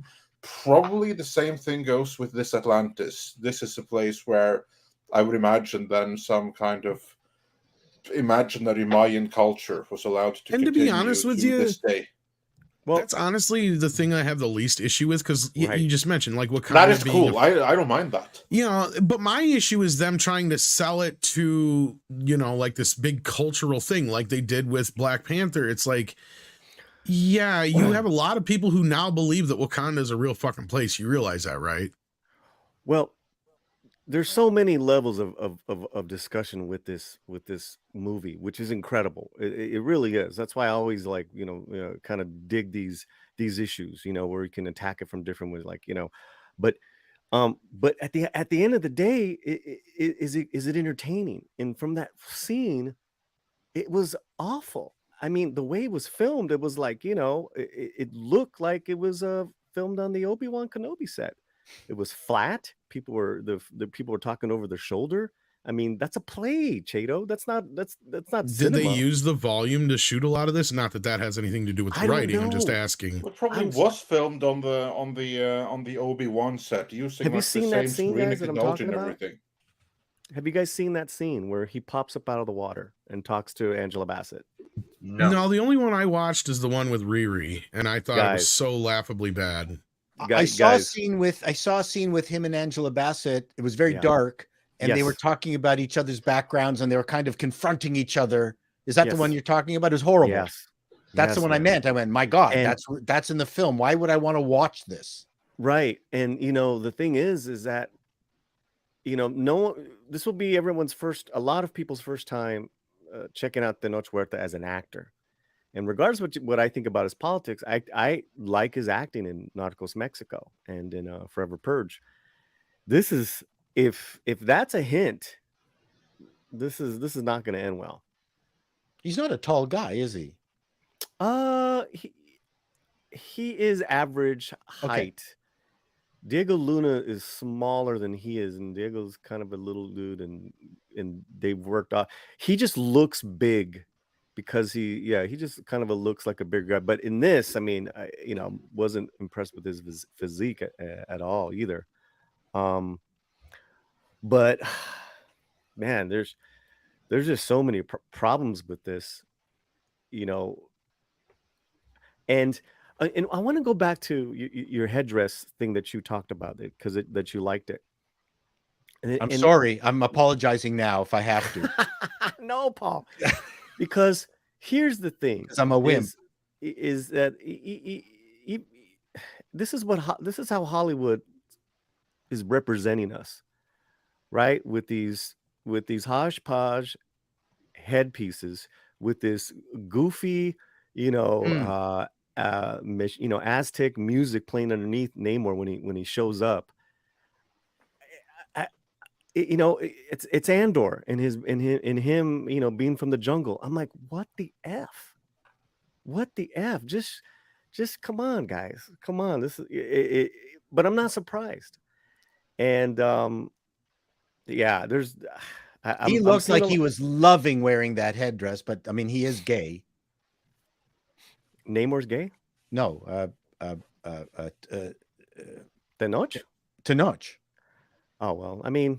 Oh, that makes so much sense. No, but he looked like he really was loving it. I mean, he's got 2 children. I don't know if that really matters. I don't know if any of that matters. That really doesn't matter in California if you're gay. No. I didn't. Well, I just mentioned Mexico, in terms of how but- much he was enjoying wearing the headset. I know there's no reason why. I mean, that's not an issue at all. I don't want to get Listen, pillared.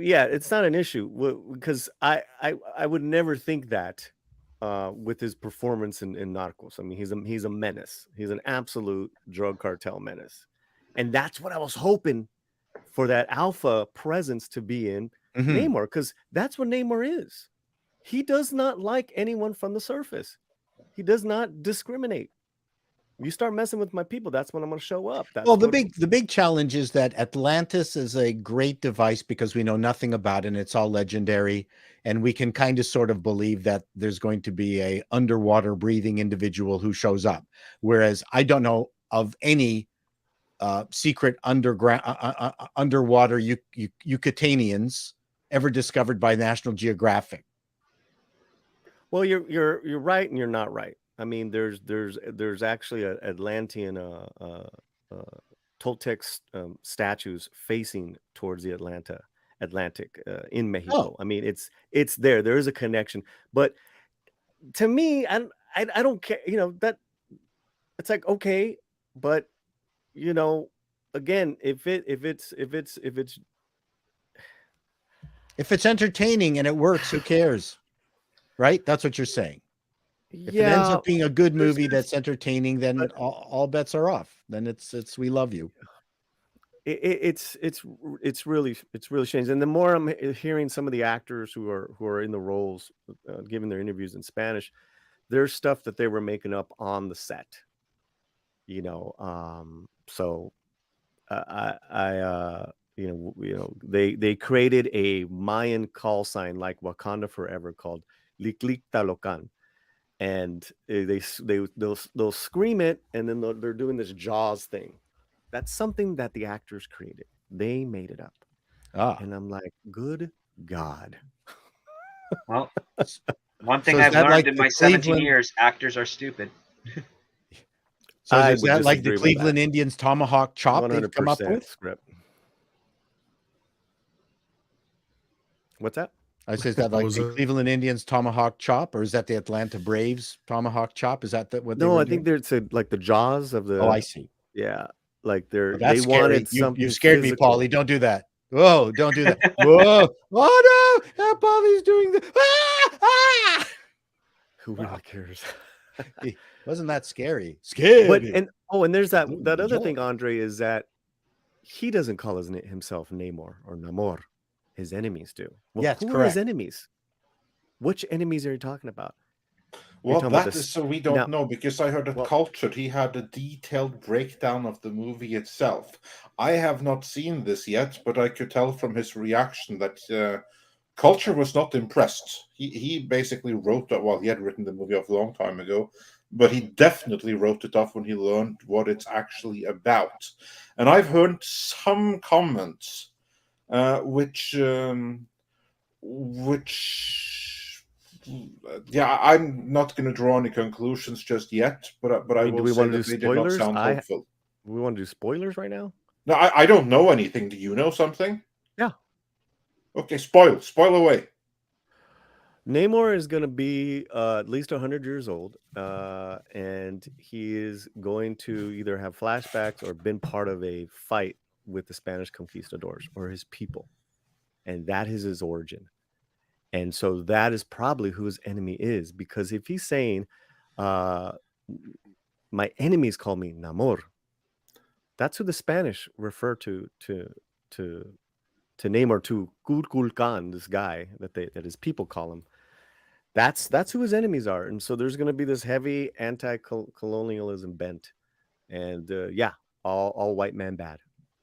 Yeah, that's kind of like what that's what I got from the movie. That basically it's Wakanda and Atlantis uniting against white folk. Right. It'll be black and brown kind of being pitted against each other, and then at the end, hey, we have similarities. Let's go fight the man. Yeah, that's kind of like what it sounded like to me, was the theme of the movie. Screw all white folk. So that was the impetus for the scene between Angela Bassett and him trying to top each other, which one had the bigger victim quotient. That's what that scene was. And then they resolve it, and I guess decide that they're both kind of equally on the same page as it relates to the man. The oppression Olympics is a conversation between these two. Yes. They both have the same existential enemy. And, I'm a big Coogler fan, and I admire him. And, I see other, creators, directors that will bring in a Latino character here and there when it makes sense in films. And I appreciate that, because it's like you guys were talking earlier about the numbers. Because I don't see that being done anywhere else. And it's a real shame. And that's a whole nother stream we could go down. But, Coogler has admitted as much as, I'm from California. I have Latinos in my family. This makes sense to me. It's like, okay, cool. Well, what is this? So I admire that. I just don't think from what I'm seeing, I'm really not happy. I don't know if he's going to be 500 years old. In the comic, he's even older than that. At least 100 years, at least 1,000 in the comics. It's gonna. Yeah. From one of my connects, they were talking about a flashback scene where you're seeing them fight conquistadors, which if it's the Talocan people, they would have wiped them out, because we know how that all ended up. But it's like, wow, what a bunch of heavy lifting and writing script. As when you're reimagining something so much, it's like, why did Coogler do this? I don't know. I really don't know. I know in some cases why a studio would request, I want this exactly. It's the ego of the producers, and then you have to reconcile that with what you want to do as a creative with what the producers who are essentially footing the bill want out of you. Because again, if you don't toe the line or do what they want, they will find someone else, and there's thousands they can pick from to do so. So you either toe the line and cash that check, or you say no and lose the job and have to go find another one right away. Coogler is definitely in the position where he could. So that's what it's kind of interesting why he would fall into this, unless he was very easily tantalized with a way to express something that was personal to him that he felt he could do in Wakanda Forever. Won't know for Right. sure until you actually see the movie and more interviews of him about the development process. But yeah, Right. it's very, very weird. Right, because he's connected that to Oakland in Black Panther, right? Before at the beginning of Black Panther and at the end, we're gonna open up the center. That's he's so. I was hoping that this would be more of a Chicano connection, which if you're gonna go there, go there. Now you're making this thing with a made up Aztec and Mayan, hodgepodge, which I call messy American, not Mesoamerican, messy American. And then you're having a Mexican actor who's limited English.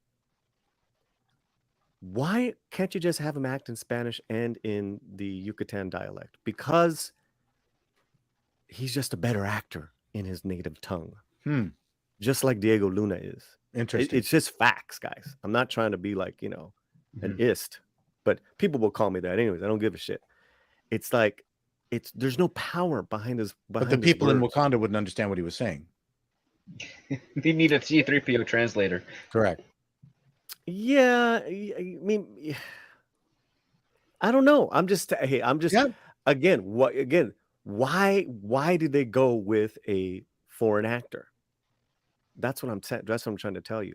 Why not an actor who can speak all those languages and who has power in acting in English? Because this is an English film, even though Kugler said there's 7 languages being spoke.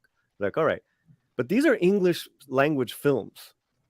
So what is this thing with Hollywood where they can't hire an American actor who happens to be a Chicano in a role that's a softball? It's a softball. Well, I mean, part from a business perspective, I'd hope that I get access to, the Latin community in Mexico, which is a large community. I mean, from a business perspective, there's a certain logic to it that he's got fans there. I'm going to tap into that audience. I don't buy it. I'm just putting that out there. Because if we're going back to numbers, we're going back to U.S. Latino numbers, over 60 million. Right. I mean, I'm just saying, who would you rather? Wouldn't you like to say Danny Trejo as Namor's dad? There's 300 million people in Mexico City.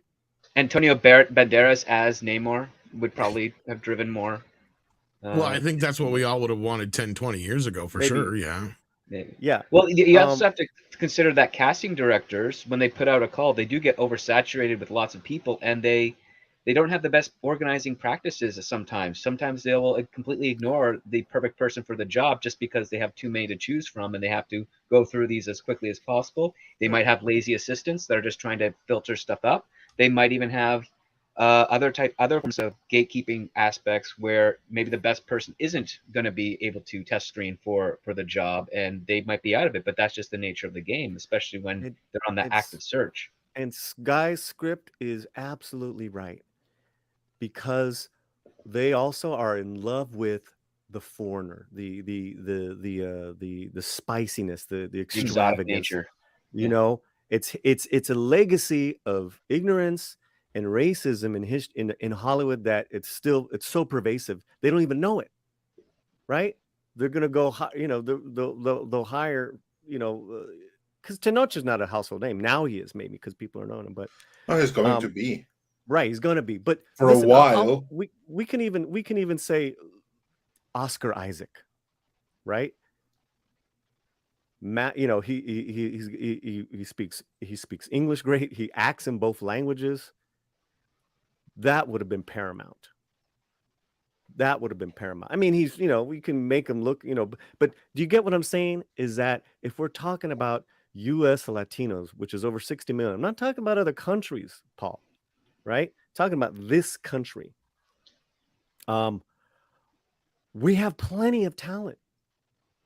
And if those names are taken, there are other up and coming amazing actors, if you're fitting this bill, to fill that, to be that. Well, what if he tested the best of everyone they auditioned? Well, listen, I know why he was cast. They offered him, they taught him, they offered him. No, he didn't test. The thing is that they loved Ryan loved him in Narcos Mexico, and I love him in Narcos Mexico, but he acted in Spanish. He was incredible. It's a different onda. It's a different thing, and I thought he had mastered English a little bit more, and I just from that scene that I saw, I'm just like, I don't like it. So he's Is that Jackie my Channing fault? the English. Is that my fault because I don't like his accent? No, there's plenty of people who have You're an accents. istaphobe, Paulie. Sorry. Yeah, so, those are my takes. Ultimately, though, he's the only interesting aspect of the movie, as far as I'm concerned.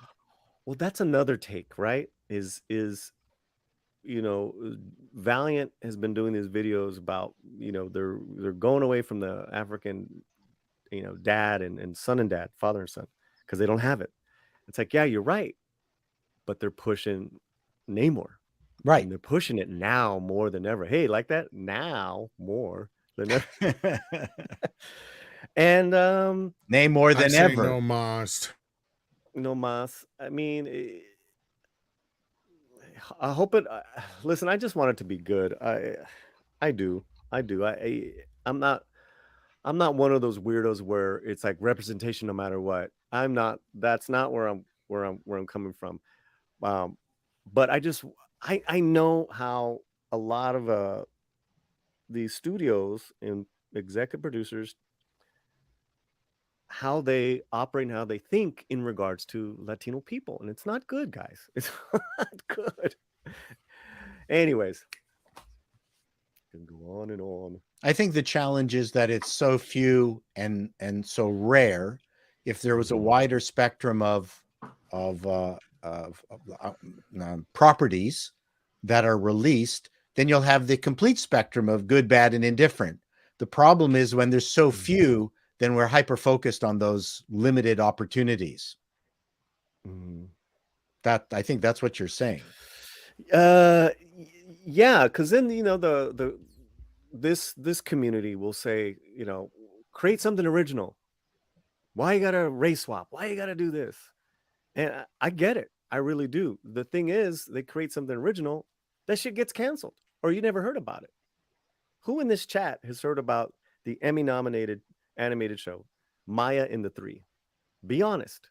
No. Maya and the Three. That is an incredible, animated action show, series that was out. But it's not coming back. A lot of this stuff gets canceled or buried, or if it's independent, no one hears about it. It's so hard to. But no one get here is something going new to off the die ground. on the Atlantean version of Namor Hill. Well, I mean, we're not talking Hey. Lord of the Rings here, hey, I'm covering it. I'm gonna be covering. I try to cover as much stuff as possible. I think it's important, and some people have heard about it. Yeah, Jorge Gutierrez. He's the guy who created Book of Life, Maya and the Three, and this creator Jorge Gutierrez directed a Book of Life and Maya and the Three. He shares a lot about his experiences in Hollywood. He gets denied all the time. Like, it's just maddening. Just how many times he keeps getting the door shut on him. But he's in it for the long haul. It's great. All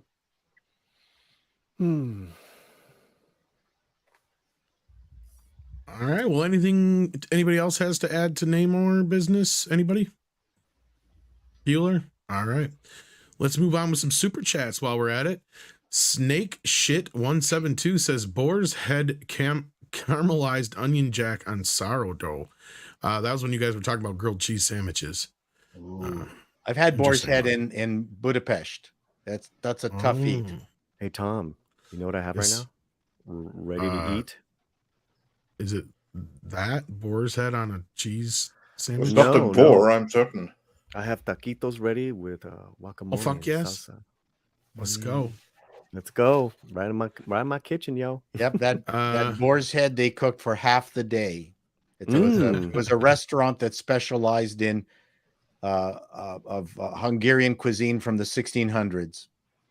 Interesting. It was I'd wild. love to try that out, actually. And then Cajun Bowser, I starred this one because, this is a relevant question, but I can explain it real quick. Since you can film in 4K and downsample to lower resolutions, he found that weird. Yeah, but the thing is if like Valiant was here, he'd tell you to film everything in 4, 5, or 6K takes a lot of information. So you like need a lot of hard drive space, and it's heavy duty video. So sometimes they'll just shoot in the lower resolution just because it's easier to manage. Although Netflix won't let you do that. Netflix wants you to shoot at 4K. And it's going to get to that point where everything will be like a great example is, well, I just got in the mail today, my Top Gun that I pre-ordered months ago, right? Well, that movie was shot in mostly 4 and 6K. There's a couple shots though that were shot in 2K. And Valiant said, because there were probably cameras that were in situations where they were either on top of the planes or something like that to where they could be destroyed and it wouldn't be a big deal. And a lot of those are like your GoPro kind of cameras and stuff like that. But the rest of the cameras they use were like the REs and stuff like that, which and they IMAX. shoot a lot of that stuff. And IMAX, and they shoot a lot of that in 4 and 6K and stuff like that. So it'll get to that point. Sony, most of their movies are beginning to end in 4K now. So a lot of the other studios will start to follow form. I wouldn't be surprised. So that's just a quick explanation on that. Does this dress make my ass look big? Says, when the moon hits your eye like a big pizza pie, that's Namor. That's Namor, eh? Namor, eh? The Canadian Namor. Yeah. Eduardo Guerrero says, as a Mexican, I can say no thanks to Black Panther. Tinoch is one of the worst examples of Mexican society. Do you have anything to say to that, Paulie? Or? Well, I know he's very, very, very political in regards to colorism and racism, and I know a lot of people are tired of it in Mexico. Yeah. And personal life there, I don't want to touch too much upon that, but all right. Well, I just thought I'd give you the opportunity. But yeah, no, Eduardo is not talking out of his he's not making it up. Out of his wazoo. Zephyr sends in $5 Canadian and says Canada is going to make this kind of censorship required Bill C-11. Yeah. Also, let's not go into MAID. We're turning into China. Oof. Yeah, don't talk about Bill C-11. Canada is our present government is nuts. Nuts. Sounds like it. Let's just says, oh, go ahead. No, I was just going to say, like the PM there right now, it would appear that the son is a chip of the old block of the father. But moving on. Castro Jr. I was going to say that out loud, but that would be the implication. Yes, I can say it. I don't give a fuck. Yeah. No, actually, we still have not gotten the paternity tests back. We're thinking that he could very well be Castro's son, but his skin's too nice to be Trudeau's son. Sorry. Yeah, way too nice. Yeah, well, let's just say that the timing of events line up very, very specifically to That's right. to where that's more plausible than you would like to imagine. I ain't Canadian. I don't care. I'll say it. ActionCom says, "What do you think of the tactic of shutting a conversation? The left has leaned on this tactic as a crutch to the detriment of developed and reasoned arguments." Yeah, this is exactly kind of what I was getting at, ActionCom, about how it's one thing to just shut the entire conversation down. That was a bigger problem. I agree, and I don't know too many people who would disagree. Pinochet's helicopter tour says, "I have the right to be wrong regardless of elites." Well, this is true. Tyler S says, "I'm leaning with Tom. Sadly, my stepdad, technocrat, supported the lockdown, so he didn't have to be in the same room as people he disagrees with." It's just we're all just bringing up different points of views. We all come from different places and different backgrounds, so and that's what we love here at Midnight's Edge is we don't want to be an echo chamber. We want to hear every side and different sides, and that's what we've always done with everything. So Bucky Cat says, read what Clifton Duncan's response to Broadway complaining about people not buying tickets. Oh, Clifton, somebody I keep forgetting. I want to get him on the show. Damn it, I keep forgetting to talk to him about it. Thanks for reminding me, Bucky Cat. But yeah, Clifton's great. So people are complaining about people not buying tickets to Broadway shows now. Is this a thing? Evidently. I don't know. I haven't been to Broadway in 4 years. So. That's probably why they're complaining, Script. Because I think what they need are poor people to buy tickets for rich people so they can go in. Well, there's that too. Maybe they need to do also Black the selection Panther the of plays musical. I don't think are really all that great in the last. That's what I was going to say. Has there been anything since Book of Mormon that's really been a sensation? Hamilton? Like, that's about it, really. Book of Mormon was great. I know. I so wanted to see that. I never got a chance. Lion King sucked balls. The costumes were nice, but yeah, it was just a. Well, let's not forget the tremendous success that was Spider-Man Turn Off the Dark. You mean Spider-Man Try to Kill Our Stars? Yeah, I believe that was the working over Is that again. even debuted officially yet? No, I think they're still nursing that one back into health. Wasn't that a live ent failure, Script Doctor? Wasn't that one of our Canadian live ent? Well, that had something to do with Canadians. What? Who was the guy who bankrupted his own company? And never mind. It's okay. Move on.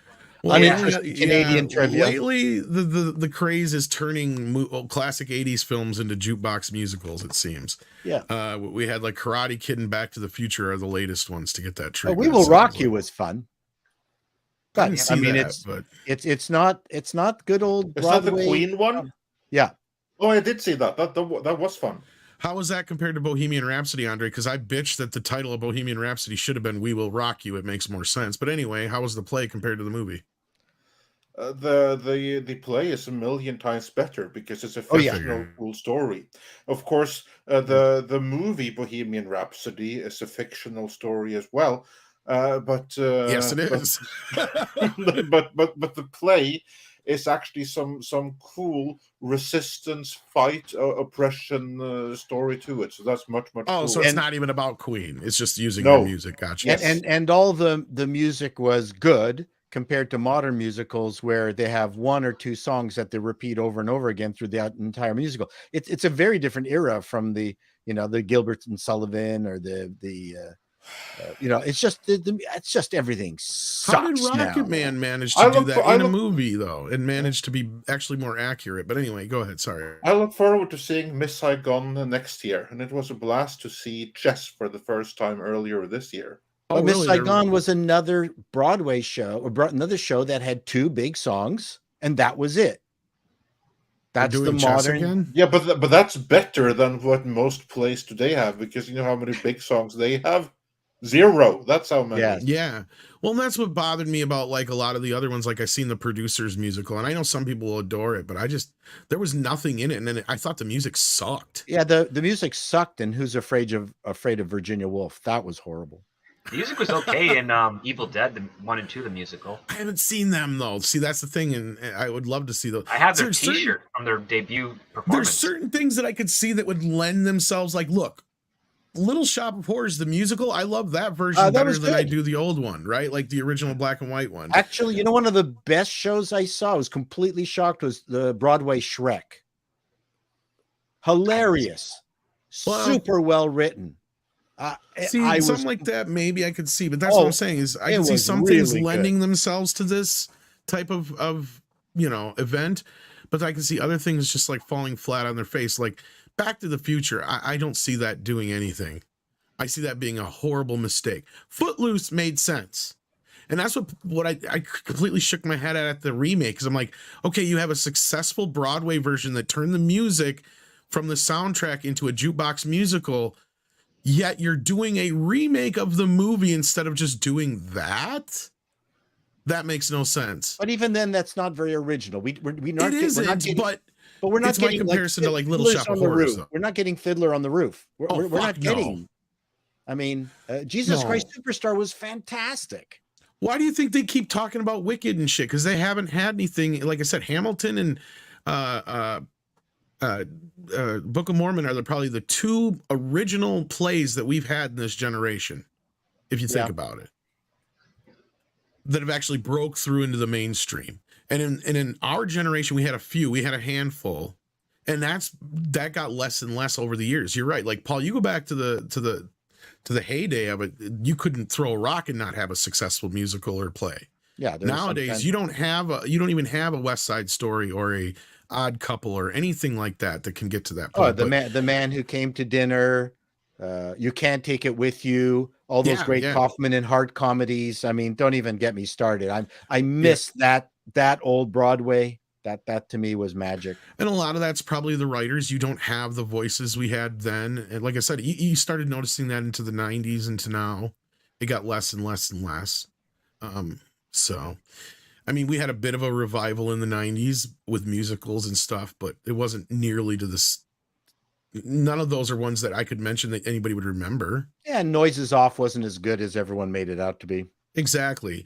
I mean, the only one I can really hold up and say, now that's like classic, is like Hedwig and the Angry Inch is the only one for me that sticks around from that era, and a few other minor ones. But like you said, like they just didn't have the staying power. But anyway, yeah, Rent was good in its time and it's aged. Rent badly. was the only other one I was going to mention, but I'm like, no, it's aged badly. It's not good. Yeah, I was not a fan. I think that one's kind of like Cats, where we'll find out later down the road a lot more people that hated it more than they liked it. Planner Aspect says it's not complaining, it's opposition research. Action Com says, when the elections are over, who will benefit? The only people who will benefit are those who are being elected. Tennille says, I've heard it said that when you mix politics with science, you get what you get is politics, usually at the cost of science. I suspect that's a truism that applies elsewhere too. I hope Elon can rein it in.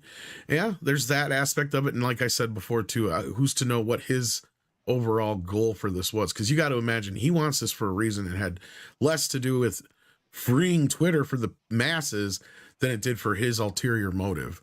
I think he wants to make Twitter his own YouTube. I think so too. I think you may be right, because he even said that's why hot link to YouTube when you should be able to just upload it to Twitter. And if he's serious about that, then Midnight's Edge is going to be more on Twitter, I guess. In addition to YouTube. I mean, and again, it could be something that may not be, like we may look at it and go, oh, cool. But we'll see why it's pissing everybody else off, right? So he's got so much money. The issue is that he can look at Twitter as a toy and say, I see Twitter as a force for X. I won't say what it is. I won't put words in his mouth. And and he has chosen to act on it. That's the difference, is that he had the money to be able to act on it. But he does have a vision for Twitter, and we'll see how it turns out.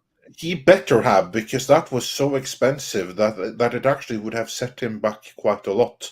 I mean, there are many things that he can afford to buy, things that we wouldn't be able to afford if we worked on it 1,000 years, that he can just use as toys.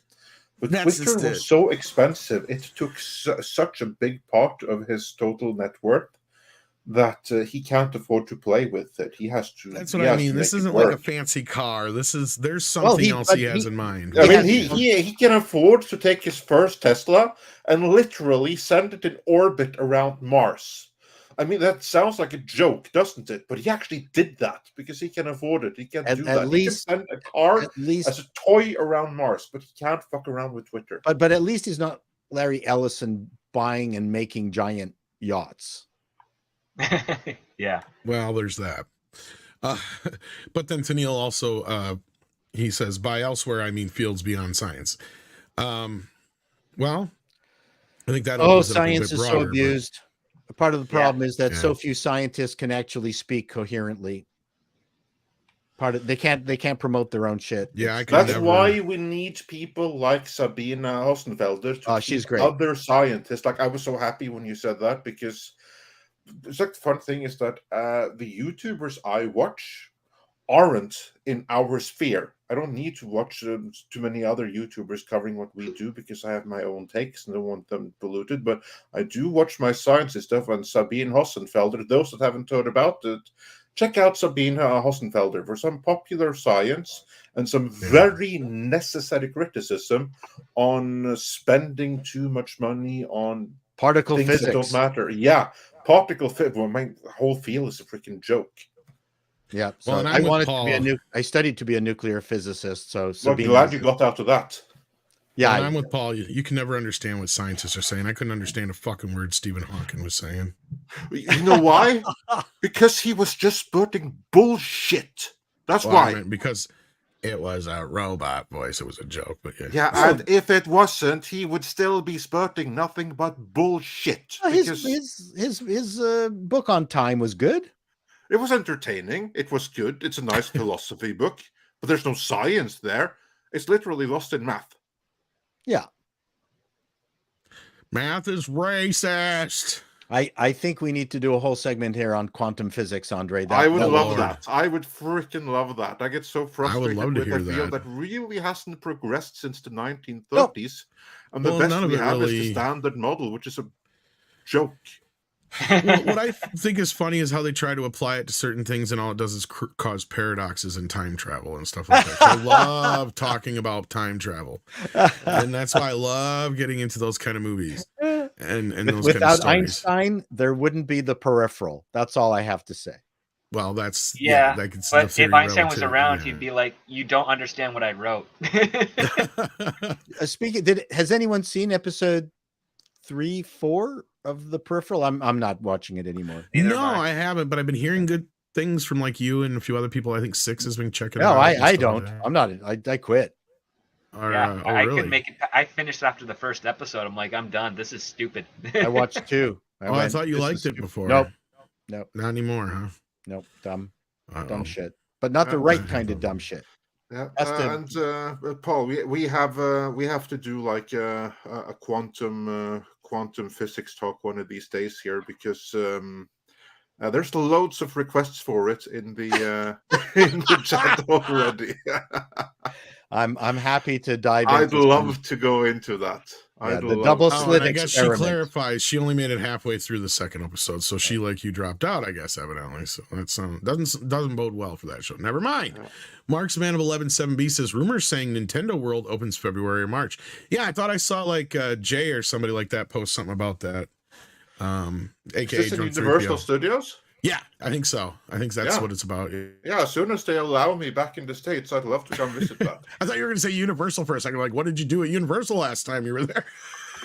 No, I had the Universal Studios was so awesome when I I was know there you. the I last know. time. It's just never mind. He pillaged too much. He didn't.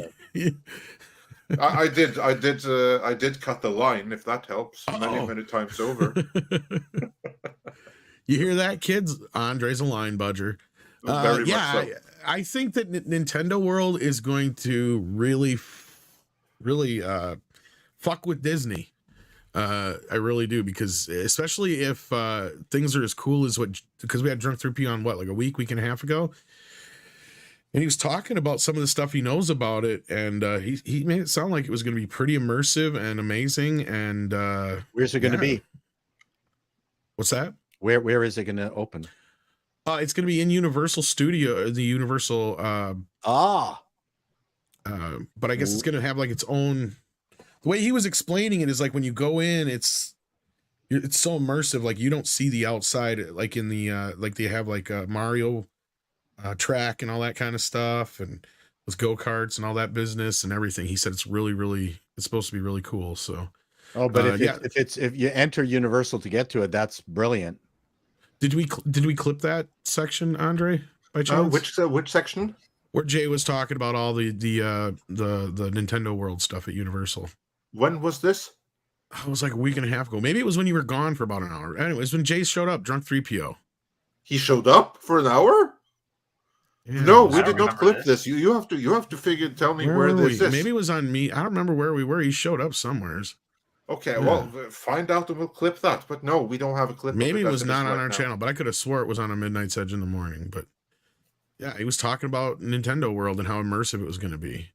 Maybe it was on Can you another throw podcast. red and but blue shells at other drivers in the go-kart track? I don't know about that part. Yeah, so maybe maybe it Bananas. was another, you know, it was probably another stream because Six would know. She goes, I have no memory of him being on, so Yeah, neither I could have have I. swore we pulled him on for a little bit here, but maybe it was on another stream. Maybe I just sent him the link for another stream. That could have been. It's very plausible with as much shit as I do and as much as I don't sleep. Yeah, I was Mizzy- like, what? I would have remembered it, certainly if I was here at the time. I But of course, apologize. I missed a I- stream or two, but it was probably on somebody else's stream. no, people are saying in the chat that they have recollections of this, so we just have to find out where. Maybe it was the day that you weren't here and Six wasn't here and I was here by myself for a while. Yeah, it must have been. Until, yeah, that could have been. So I don't know. Mizzy Buddy though says, just got to share some love. Love you, Chato. Yeah, if somebody remembers where that Action Com would remember. That's very nice. You can all see my broken finger. Oh, I seen that bend the wrong way. There you go. Ouch. Ugh. Thank you. Mizzy Buddy wants Mizzy to Buddy, share that's some really love with you, sweet. Chato. Yeah. You've spent your money at the right place. Aw. Well, we need to get you doing some live streams. Or are you just not going to do that on your channel? No, I'm not gonna do live streams. I gotcha. Pinochet's Helicopter Tour says, Paul and Script Doctor, I appreciate the discourse. Yeah, yeah. What's Happy funny to is hear they're your both face. Canadians. That's right. And hopefully we'll combine forces for another video. That would be Combined fun. I had a blast forces. coming up with stuff for That was great. real. It was great. That was great. It went over really, really well, people. A lot of engagement. Mhm. DS Ford has been a member for 13 months. Thank you for that, DS Ford. Kitty Bear has been a member for 16. Thank you for that. Tina Bojan has been a member for 17. Thank you for that. Then we've got Liam John Smith who says, Andre, cool, you're 6'2", but are you Norwegian? Well, yes, he's Norwegian. Yeah, and I have the passport to prove both of them. No, because I just checked And the with her axe. because I had to look at my passport for fun, and it said actually right there in the passport, citizenship, Norwegian, height 190 centimeters. It's actually 189, but still, yeah, and that apparently translates to 6'2". Well, Scarlett Johansson thought her dad was Danish, and he turned out to be Swedish. What a mistake to make. Yeah. STR Red Wolf has been a member for 2 months. Thank you for that. Whoops, I jumped ahead here.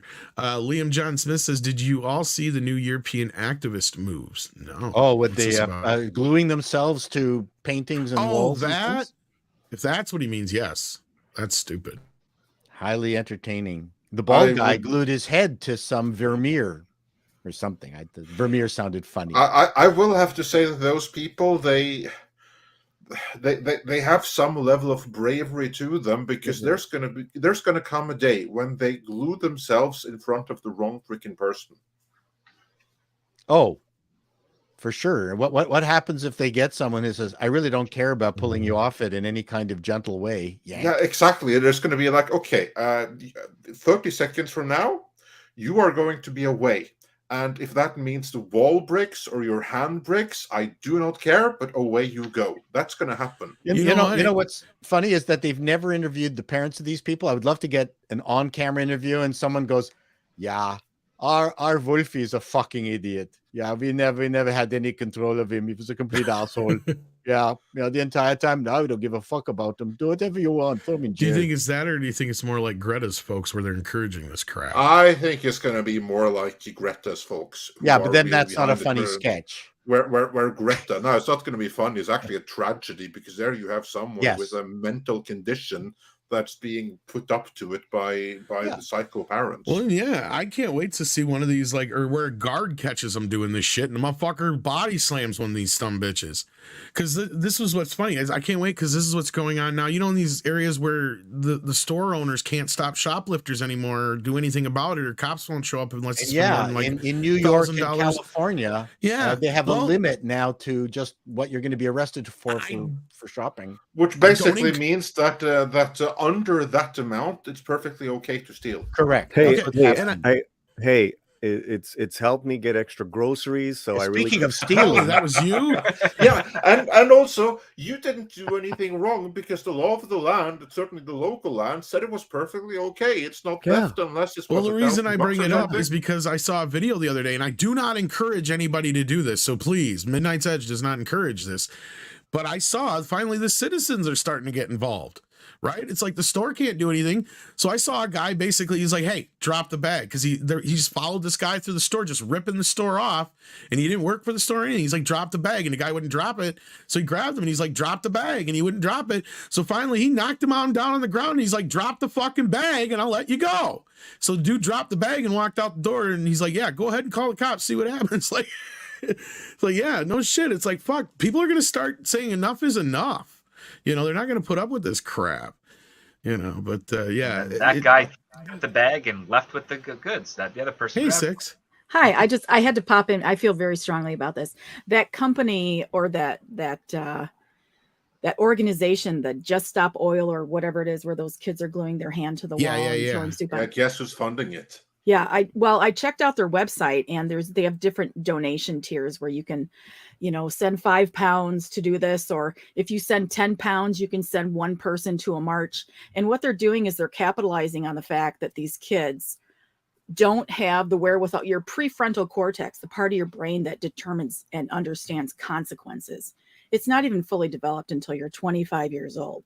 So they're taking advantage of the fact that these kids they don't have the physiology to understand what's going to happen to them when they're doing these actions. And so they're trying to promote this towards young people because they think they're going to live forever. They think that nothing bad is going to happen to them. And so that's why I think that they're catering, because when you see these people doing it, it's typically the younger people. Right. And it's also European leftists. That's a different class of leftist. Yeah, they're taking advantage of these young people by catering to their suckers. They're basically taken advantage of, but I think it's very, very simple to just say that they're leftists. I think that's historically a little bit uninformed. What they are authoritarians who have been misled and misguided. You have always had that in history. And the only difference is what kind of uniform they wore and what kind of cause that they've been championing for. But it's always something that is ideal and made to make sense for them. And then basically activists looking for activists looking for a cause. Yeah, sometimes people like that wear brown shirts. Other times they wear hillbilly outfits and glue themselves. But the point is that it's fundamentally like people with slight authoritarian tendencies that have been exploited by someone else, and it's never good. And I want to be clear: there is a European left in that a lot of people are still sympathetic to Stalin. This is something. That's my point. This Andre is a huge problem. Yeah, and Andre knows what I'm talking about. Yes. And there's no equivalent in North America. It's a very different, and it's all mostly upper class kids. Yes. When in Norway, when you look at our leftists, our commies, they are not the poor people. The poor people, the ones who are like proper working class, they are busy working. They just want to be left alone to pay their bills, provide for their family. They, if anything, lean conservative. The ones who are the active communists, they are the very well off. Those that don't have to worry about paying their bills. Those that want to change the world because they have no other pressing matters. They are the ones that do this. It's their children that are on the front lines. Yeah, the regular Norwegians are just trying not to fall into fjords. Exactly. And trying not to be eaten by trolls and stuff like that. Yeah. Speaking of trolls, I don't want to get too bogged down into this. And somebody did ask what you thought of that trailer, Andre. So we got to get through these super chats to get there. Yeah. Jeremiah Hembry says, I think Marvel's problem. Oh, well, hello. And thank you, Six, for hopping in. Yeah, absolutely. It was nice to hear from you. I actually had a question for her, but that's okay. She can hop back in if you want. What's up, Paul?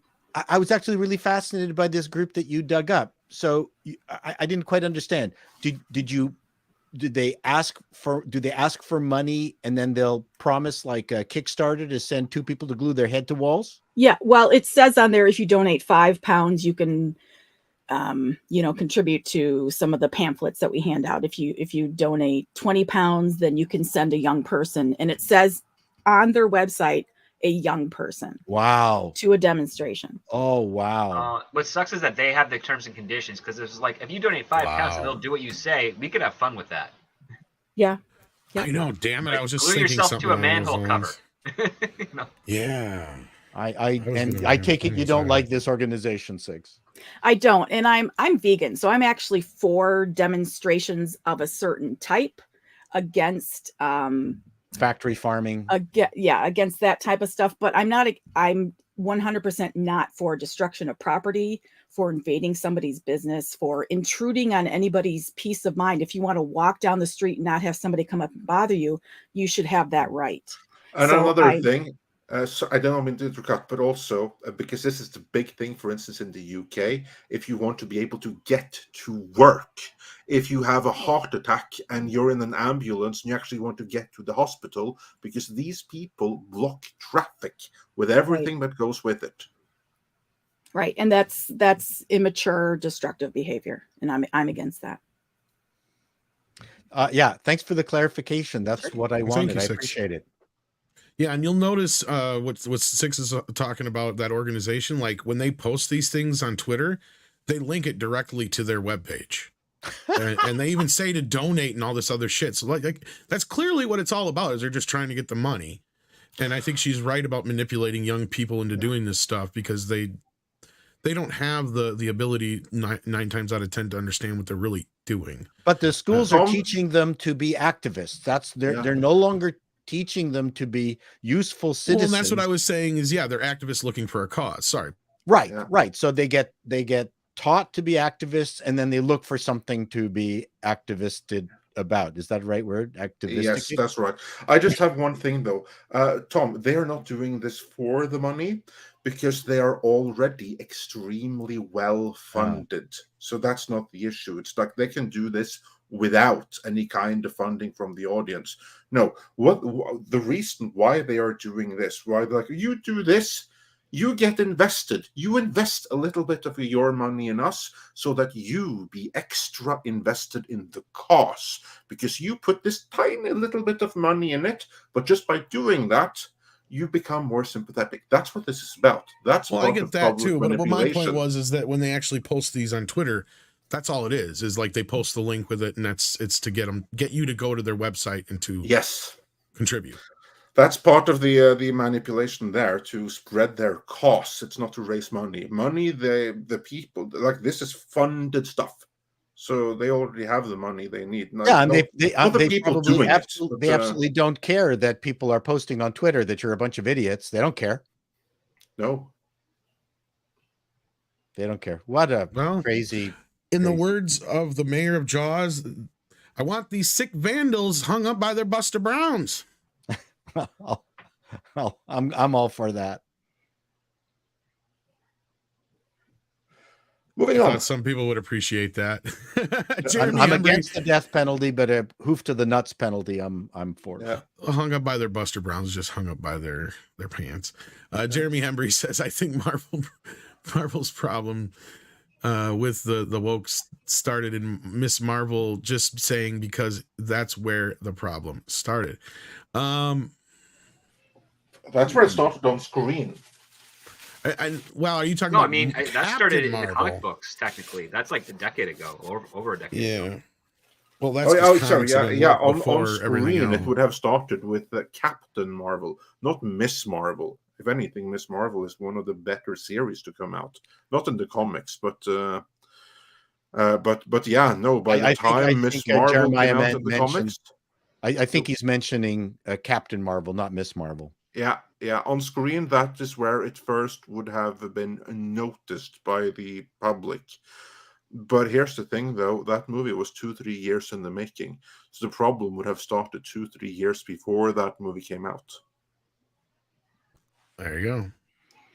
Or shoes. That's what I was thinking, too, is there were shoes or pants. One of the two. Yeah, the shoes. Buster Browns or shoes. Anyway, Marvel's problem started with Captain Marvel. Sort of. In the comics, like these guys are saying, they were ahead of the game. I agree. In the movies, though, Captain Marvel's where we started seeing the issues on screen. I think that's what we're in agreement with, right? No? Maybe so? I think so. Moving on. Marksman of 11-7B says, oh my God, someone has the Raining Men on their playlist. It's blasting over the warehouse speakers, and it's followed by YMCA LMAO. What is this playlist? Oh, you must have the Namor No More playlist on. It's Raining Men. Hallelujah. Yeah. Amen. Hey, it's a catchy fucking tune. What can It I is. say? And it's a catchy playlist. I mean, and that song is good for parodies and everything. It's even a Norwegian parody of that song. That song is full of good toxic femininity, okay? Like, let's be real. And then YMCA is also full of toxic masculinity for other men, but hey, you know, it is what Listen, it is. if you can't find a shower, you just go to the Y. That's right. You know what? If they're going to hype up a certain kind of woman or doing kind of sex swapping on a film, why can't it be Grace Jones? Like someone who looks like that. Stunning, angular, powerful. She made Conan the Destroyer. Yes. Mhm. Yes. Grace Jones was a unique individual. Well, she is. I mean, she's not dead, but I love Grace Jones. Just her career. It's Raining Man. Hallelujah. I'd love to see her do a cover of that song. That'd be something. Amen. But moving on to the next super Yeah, chat. Ray of Disintegration. Creature features. Ooh, that sounds fun. You got a channel? Ooh. Well, he certainly has an icon that goes with it. I That's know. pretty awesome. I'm intrigued with the popeness of it all. More Grace Jones. Well, he's thinking about Grace Jones. Wouldn't she be? She would have been great in Wakanda. Yeah, Like if she had replaced, I can't remember, T'Challa as the female I am version Black of Panther him, now. I would watch it. You know, so would I. I'd accept that. You know, telling she you, walked man. off the set of the new Bond movie, right? Dude, Black She's supposed to be Panther in 2, starring Grace Jones and Danny Trejo. Who's in? I'm in. Me. Yeah, Hell yeah. me too. Oh my God! See, that's fantastic. Ray of Disintegration Love also it. sent in $20 and said nothing wrong with Helm being passed. It's been part of comics since forever, pun. They just never pull it off right. Like when Falcon said holding the shield was weird. If it's weird, why tell that story? This is it. And not only that, it wasn't earned, right? Sure, Shuri could have been Black Panther. There could have been a way of doing it without even killing T'Challa. I said this before. You could have had him just alive in the background doing kingly things, taking care of Wakanda in a political form. So clearly somebody needs to take up the mantle of Black Panther, and that's her. Why are you cashing in on the death of Chadwick Boseman? To me, it is such hypocrisy to turn around and cast Harrison Ford as Thunderbolt Ross when we recently lost that actor. Why is it not okay here? I just don't get it. So you can't have your cake and eat it too, as far as I'm concerned. They're basically profiting off of his corpse at this point, and I find it very sickening to have his name in the title. If it was just called Wakanda Forever, I don't think half as many people would have a problem. But it's former network executive. I don't care. I did notice they're really just saying Wakanda Forever now. Well, they did amp that up big time, yeah. After the now in the marketing. That's Yep. what I'm saying. Yeah. This Friday, guys. That's when it comes out, right? No, November 11th. We're getting Remember another week today. yet. No, I wanted to come out already. So get it over Which is with. funny because Oh no! Black Adam is starting to do kind of what I had said it could do. What is It that? did have a very good second weekend. Man, it and doubled. It doubled. And I said it has the potential to do The what Top movie's Gun fun. did, and not box office wise, but in a sense of the legs. Watch this thing turn around and give Black Panther a run for its money next week. No, Most likely no, will, yeah. no way. I'll give out. Let's go $20 on that. Watch if Warner Brothers dumps some big Henry Cavill interview or something like that. Nah, not at all. I mean, listen, if it only had really overall a 50%, a 52-53% drop of the weekend. That's what the records are saying. Even better than I originally saw. Hell, Which yeah. is a lot better than what you expect for this type of film and this type of season. So even if this weekend it has another 50% drop, that's still some decent traction. Yeah, no, absolutely. yeah. And Listen, it's I saw opening it. in I gave China it too my this money. week, I think. Yeah. I gave it my money. I saw No, it. it's opening in But China the day Black Panther opens. Oh, so next week. Okay. Yeah, Had a lot sorry, of you're fun. right. November 11th. I'm wrong. I That's just don't. so. Boy, they're really giving Black Adam a long leash to collect some cash. And I Right. know. But I think Yeah, they don't I want imagine- to. I don't think they don't want to interfere with, because what is it? It's voting day this Tuesday on the 8th. That's true. So they want to get the box office after that, I guess. Which is surprising. You'd think they'd want to cash in on the hype of all the activism, but because that's kind of what helped Black Panther. I'm not kidding though, Paul. Let's be real. If Black Panther came out 5, 6, 7 months before or a year after, I don't know if it would have done as much. I think the Maybe. timing of Black Panther was very poignant. Personally, I thought the idea of Black Panther, I liked the idea of it. It was nice to be able to support that movie. Well, they're not saying they planned it that way either. It's a lot like Night of the Living Dead, right? Like they casted, I can't remember the actor's name, Dwayne something, in the lead role. He was a black man just because he was the best actor in Pittsburgh at the time. But as they were editing or doing ADR or something like that, because George Romero happened to be riding in the car with him home, giving him a ride home, they heard on the news that Martin Luther King had been assassinated, and they thought about changing the ending, and Romero's like, fuck it, no, we're just going to go with it. I think it was a similar thing here with Black Panther. Like, they made the movie. The movie was already in pre-production and going into production way before BLM movement and all that kind of crap happened, right? But what happened then is they were just at that, they just happened to have that movie dropping at the perfect time. It was just one of those things that if it would have happened 5 months sooner, 6 months later, I don't know if it'd have been as successful. Yeah, it was the perfect set of circumstances that all lined up. The stars lined up there. I still remember being positively predisposed to the movie. That's all I remember. Yeah, I it was didn't the hate the right movie. movie as well. I thought it was okay. I thought it was fine. Yeah, I mean the CGI fight scene at the end, which we've Yeah, talked it was a about little- incessantly, was very Jello-y Yeah. Very We need- Matrix 2. and on That was train probably my track. biggest gripe at the time. Yeah. But we have more super chats to run Yes, through we here, do. We have a so couple let's, more here. Carry on. And we got I think one more story, Avatar yet to cover. When Chato called script Ray, says Tennille89, I thought he meant Ray Charles before it dawned on me that, that Ray. Imagine my disappointment. My apologies.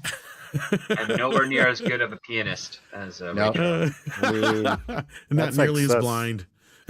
God, I think that's sacrilege, man. a hologram of Ray Charles in Wakanda would be great.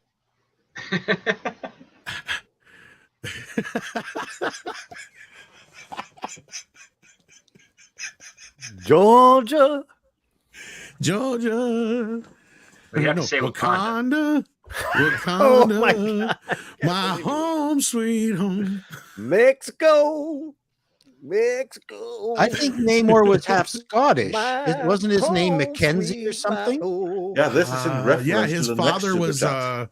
his father was Mackenzie. a sailor, wasn't he? If I'm not Yeah, mistaken. yeah, Mackenzie. and boffed a Atlantean woman who was obviously very Very lewd. similar So to Aquaman. problematic. Yeah, he does. As sailors do when they see Yeah. a woman in the ocean. Especially right. for Fucking Norwegian bored. sailors. So For Norwegians fuck a lot of sea ladies. Who's gonna Well, be? that's what the Vikings did. But Namor. anyways, Michael Gonzalez, for those that are just listening, he asked for $2. Namor was half Norwegian. Are you offended, Andre, with what? That he was half Norwegian in the first place? That And that they're changing that a Norwegian sailor had his way with a water woman and then ditched on her. No, that's a very Norwegian sailor thing to do. But how do you get a Norwegian with the last? How do you get a Norwegian with the last name Mackenzie? Well, Isn't I it can only Mackenzie? imagine that the writers at the time, they weren't too Right. up on Norwegian names. They weren't too. They weren't too. Well, I think you know, Michael's asking about if he's offended or not is because they changed it. I think that's what he's No, asking. I don't care. Yeah. I don't care. Marksman of 11-7B. Yeah, he's a lot like Irish. We don't give a fuck anymore. It's like, whatever. Namor. That's right. Namor.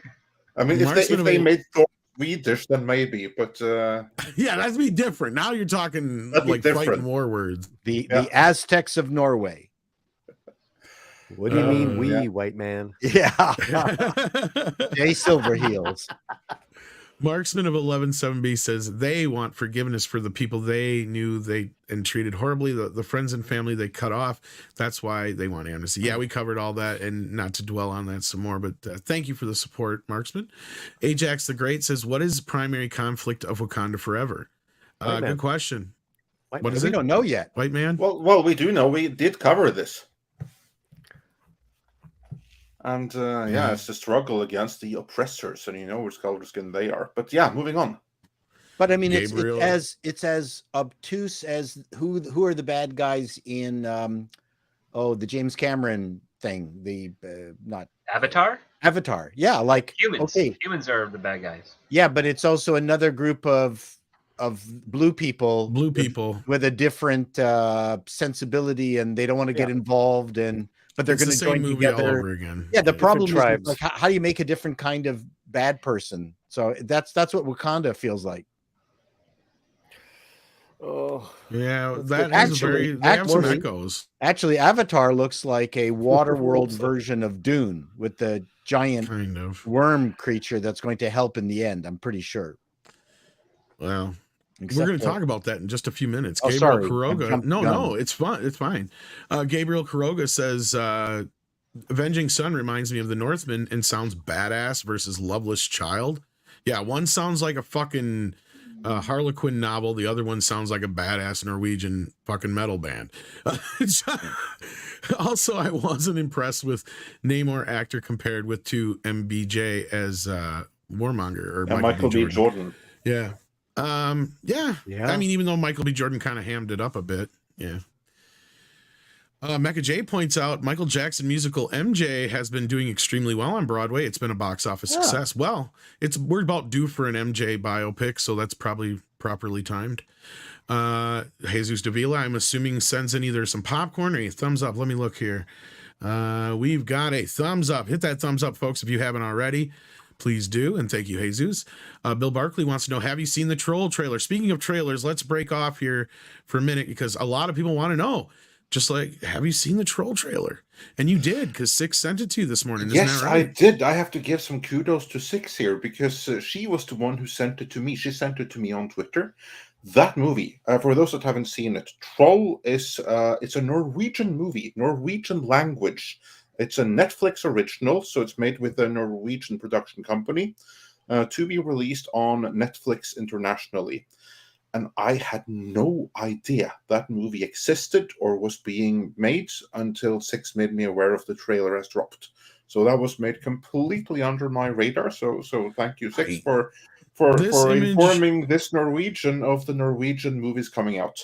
But anyway, this image here reminded me of it. This is that's a picture from another Norwegian movie. Oh, this isn't the same one. No, this is not the same one. Where's the Dayglow blue hair? That's a different kind of troll. Oh, but those anyway, are universal trolls. Yeah, but anyway, this movie then simply called Trolls. I think it looks real. Yeah, Troll. I think it looks pretty awesome, and I'm looking forward to it. It looks very cool. It looks a little bit like Taika Waititi's character from Thor. Well, he's not so smiley. But yeah, no, I think it looks very cool. I'm looking forward to it. I look forward to reviewing it. And for those that wonder, if you go check out that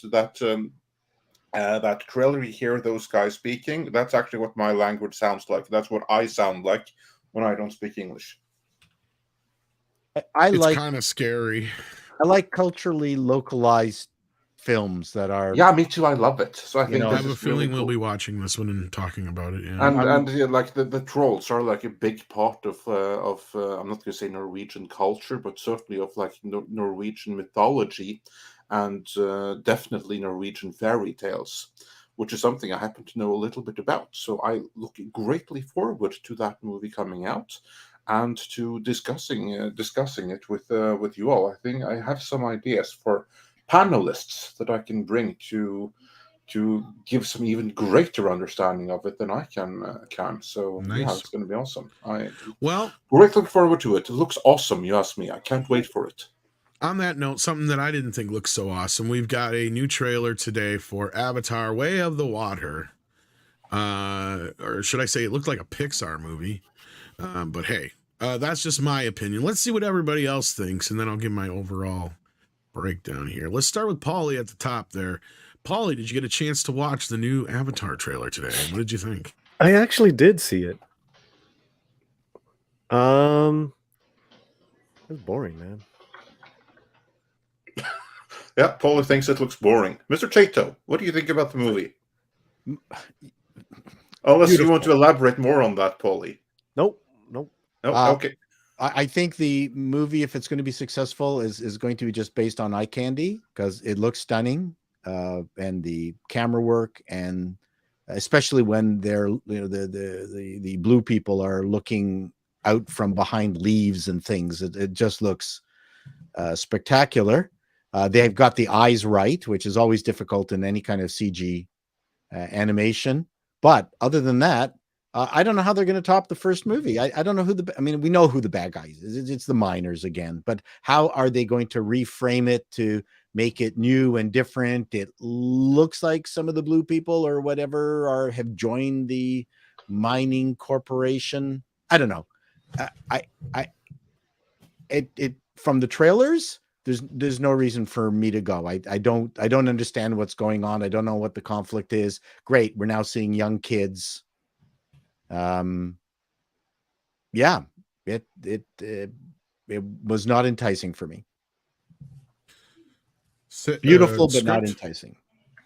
I was not taken aback by the first Avatar. I found it kind of boring, and the story that I'd seen in a presented many ways, and from their take, I felt it was derivative beat process. The only special thing they had is the world, and I thought that wasn't enough for myself. So I'm not interested in this. The only question I have is, did they kill Zoe Saldana's character in this thing? Did she die giving birth? Because I only saw her in pregnant, and I don't think I saw or recognized her. Yeah, don't see Saldana in this at all. Yeah, not much in this trailer anyway. She was in the other trailer a little bit. Andre. Boring. Yeah, I fell asleep twice during the damn thing. That's just the trailer. It looks like a video game. I couldn't care less. I'm not taken by it in the slightest. It's like, yeah, if you force me, I'll go see it, I guess. But really, I have no need to see it. None. I was blown away by the visuals of the first Avatar, but I'm in no rush to go back to do that again now, more than a decade later. I don't care. Like I posted this morning on Twitter, my reaction was, I can't tell if this is a new trailer or just a trailer for the first film. Yeah, that's interesting. Worth the wait, Jimmy. That's a good point. It's the same fucking story with the kids now instead, which fine, whatever. But I've said it before and I'll say it again as quickly as possible here because we're going to wrap it up anyhow. Nothing in this sells this to me. I get why the first Avatar was a huge success, and I understand why you should never bet against James Cameron. But this is the one time, and Andrea said it too, that you have never had such a sure thing. To bet against Cameron, this is that time. I have a feeling this is going to fall harder. They're going to try to sell it as a success, but let me tell you now, this is going to fall a lot harder than they think it is.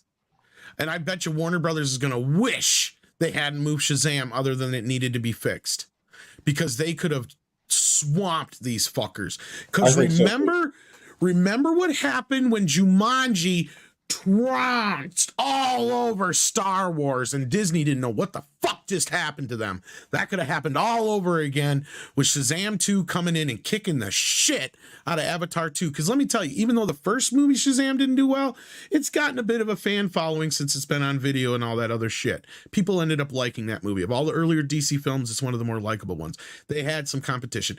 He ain't got nothing. The 3D ain't gonna sell this movie. Everybody's seen this shit a million times over. It doesn't look anything fancier than any Pixar movie has done in the last 10 years. It doesn't even even it doesn't even really look all that realistic. This still image is probably one of the more realistic looking things that I could show you, right? Like it's still, he has not advanced that anything. picture looks better than the Sorry, trailer, I didn't mean to bro. just bring it down, but yeah, like he has not advanced anything, you know, beyond that to where I'm like, you're not selling this for me, buddy. And when I posted that thing I just showed you guys, of all the people that commented, I had one positive comment saying they were going to go see it. The rest were all negative, outside of one that said, I might give it a shot later on Netflix. On Netflix, even. Not even What's Disney the studio Plus. for this? Who's the studio? Disney. Fox, aka Disney. This is supposed to be their original plan for this, Paul, was they were going to have a Star Wars movie every year to alternate with an Avatar film. We see how that turned out. We should have a limit of one blue people film per stream to talk about, because my head is just like about to like I think explode. that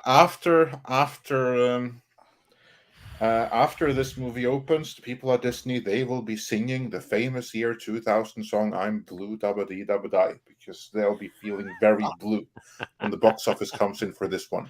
I don't know how Cameron thought that there were 3 total stories in this Avatar experience. Are you kidding me? He shot 2 of these back to back, Paul, and he's got another one down the pipeline. Sure, but right from the very beginning, he always mentioned that this was a multi-movie experience, and it would have been if he had done it right away. Maybe. I mean, I know when the first movie came online, it was a huge positive experience for ecologists and people who, you know, save the planet. And not that I'm against saving the planet, I live on it. I'd like it to be around a little bit longer, quite frankly. Yeah. But it was very big. I mean, that was one of the big buzzes of the movie, irrespective of the 3D. Now we don't have 3D. It's not going to be a 3D film. I don't think, right? 3D's it's going to be in 3D, but they're not pushing it like they did with the first Avatar. Right. I mean, Cameron's going to get out there and insist people see it in IMAX 3D, high frame rate and all that shit. But right. So anyways, still, he's one of the best script writers when it comes to creating a mechanical experience that has all the right beats at the right moment. I cannot believe he would have lost that capability suddenly. Script could talk to that. Yeah, that's it. James Cameron is a hobbyist of science and also formulas, and again, this is why you don't bet against him, is that he will surprise you. I hate the fact that he has movies that last a little longer than they should. I think the best paced film he's ever done was True Lies, in regards to how long it is and how the emotional beats that go through. But with that, I don't think I'd be shocked if he did lose that ability, that he was so involved with the special effects and what he was trying to push, that he sacrificed his methods of storytelling that have made him James Cameron, essentially. Yeah, I'll be shocked if those storytelling capabilities suddenly disappeared. That maybe, Paulie's got to bounce. So take care. Check out Latino Slant, Midnight's Edge, Espanol, and we'll replug it again before we leave here. Paulie, thank you for hopping in. Hasta of course. I'll be live after this with Undoomed. Come on by, and the panel here is invited as well. All right. Take care, guys. Take care, brother. Bye, Paulie. But no, like, this is the thing, Paul, is like, this thing stuck out to me too, is like, you know, I've made the points that I made, and I didn't hate or love the original film either, and I'm somebody who does enjoy most of Cameron's work. But I noticed something that a few people were saying that are younger. They're like, we don't get why James Cameron's a big thing. You got to remember, there's a whole generation that grew up without him. His dumb ass had sat on his butt so long waiting to put this out for whatever fucking reason, that he's got a whole generation of people who don't get the James Cameron hype. So I'm wondering if that's going to be a big effect too. I don't know how of all people, he deserves a bigger benefit of the doubt than any of the Disney trash that they're doing for Star Wars or Marvel. Marvel. I mean, am I worried about this movie being woke? No. But what I do see is that this movie is the same fucking movie as the first one. I am concerned about the race swapping in it. That was disappointing. Well, there's Yeah. all kinds of. Well, that's true. There's where Because the yellow people now are doing the blue people stuff. Blue people. Yeah, they should really have gotten some blue people to play the blue people. Yeah, I know. agree. I was totally offended, and then the one blue person in the wheelchair. Well, and it'd be different maybe, and I could be completely wrong. Don't get me wrong; it might be the biggest movie of all time, but the to me, it's Navi. not. They're called Navis, right? Yeah, Right. the Navi or Navi. whatever. But like to me, they didn't have any video games, books, other stuff, a TV show, even nothing to really keep Avatar alive. Some people will bring up, you know, the theme park business, but I'm like, that's still not quite enough in my shoes, as far as I'm concerned, to give this as a sure thing. Like, I don't know. We'll Yeah, have to I wait would and see. imagine there was every intention for bringing it out earlier, but something might have delayed this. I don't know what. He always over and claimed over it was again, something and to then do you're with the just caught technology. you're caught up in the delay, and then finally you're here, and you go, oh crap. You know, Well, he always said it had something to do with waiting for certain technology, but to me, it's Was like, it? what then? Because now there's nothing that's new about this movie that hasn't been done already. That's what I'm saying. Like, I don't get it. He was waiting too long and for nothing. He was waiting for the science to get caught up with his vision, but I think the science already was, and his vision may have been the problem the whole time. Maybe COVID delayed it. Well, that certainly didn't help. But on the topic of science, we had a couple of Let's get through science-related these comments here, which I comments. just thought were fairly cool. Tom Cruise nuked my account, said, if Mond is real, science may be over. No dark matter, dark energy may be bogus. And Well, that is now a prevailing thought, that there is no dark energy and there is no dark matter, but they're still trying to find the gravitational forces that are existing that seem to be invisible out there in the universe. Yeah. Now I've gone cross-eyed. Why isn't our galaxy being flung apart as rapidly as you'd expect it to be? Something's pushing against it to keep it there. That's what one of the theories I remember reading. Because we're on a turtle shell.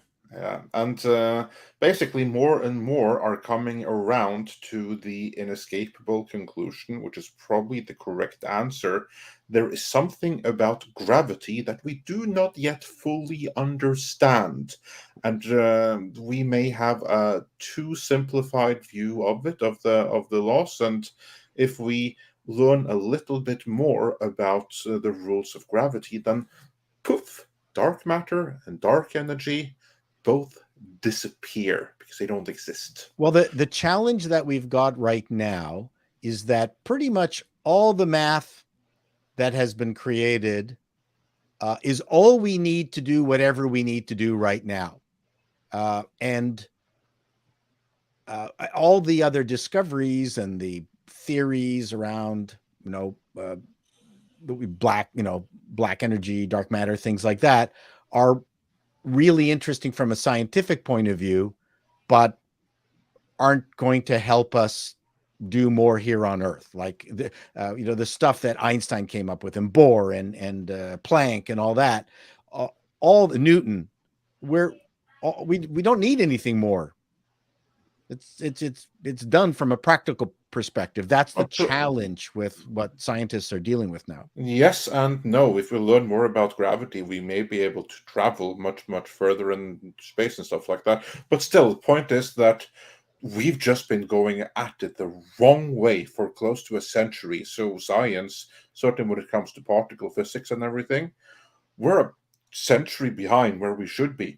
And that's also the thing with part of the reason why they built the Large Hadron Collider was to find dark matter particles, which probably don't exist. Right. Well, understanding gravity more, that would be useful. That would be it's also very understanding useful. mass, because one of the strongest theories is that mass and gravity might have a stronger link than we ever initially thought. So if you solve for mass, you might end up finding out a way to solve gravity, or at least finding out a way to recreate gravity that's not just through using other existing forces. Yeah, exactly. Anyway, that's just a little sample of the. I think we're done with science. Of the discussion we'll be having in a science-only stream, but yeah, Tom Cruise, Newt My Account, also says grand unified theory and supersymmetry have pretty much been disproven. Yes. Yes. Well, not grand unified theory, because that can still happen. I mean, that can't really be It was falsified. Einstein's holy grail. Yeah, but supersymmetry, yeah, that's gone. That's dead. I mean, that should have been proven by the Large Hadron Collider. You know what the Large Hadron Collider found? Remember all the headlines when it found the Higgs boson, yeah, the God particle, which is a very misnomer name, and all the headlines. It did find that, which was the one thing it was assumed to be able to find regardless, and all the stuff they were hoping it would find, it's found nothing since then. Not a single thing. It's been one big waste of money. Which they want to create a double-sized Hadron Collider to find more nothing. Yeah. That's why we need Sabine Nelson build it. So just a little sample of our eventual science show. It would be hilarious if we could get Sabine Nelson. Well, and that being said, an email. People are becoming more ignorant of science. This is something I feel passionate about. As science has become more mysterious and hard to explain, to try to explain the double slit theory to someone, compared to just the science of walking around nature and asking why, so many particles and creatures and plants are hexagonal compositions and just the simple stuff of physics. We don't appreciate science as much as maybe we have in the past. It is magical, and all this digital chicanery that we're fooled into thinking is special is I don't think is as special as just plain old observational science. Yeah.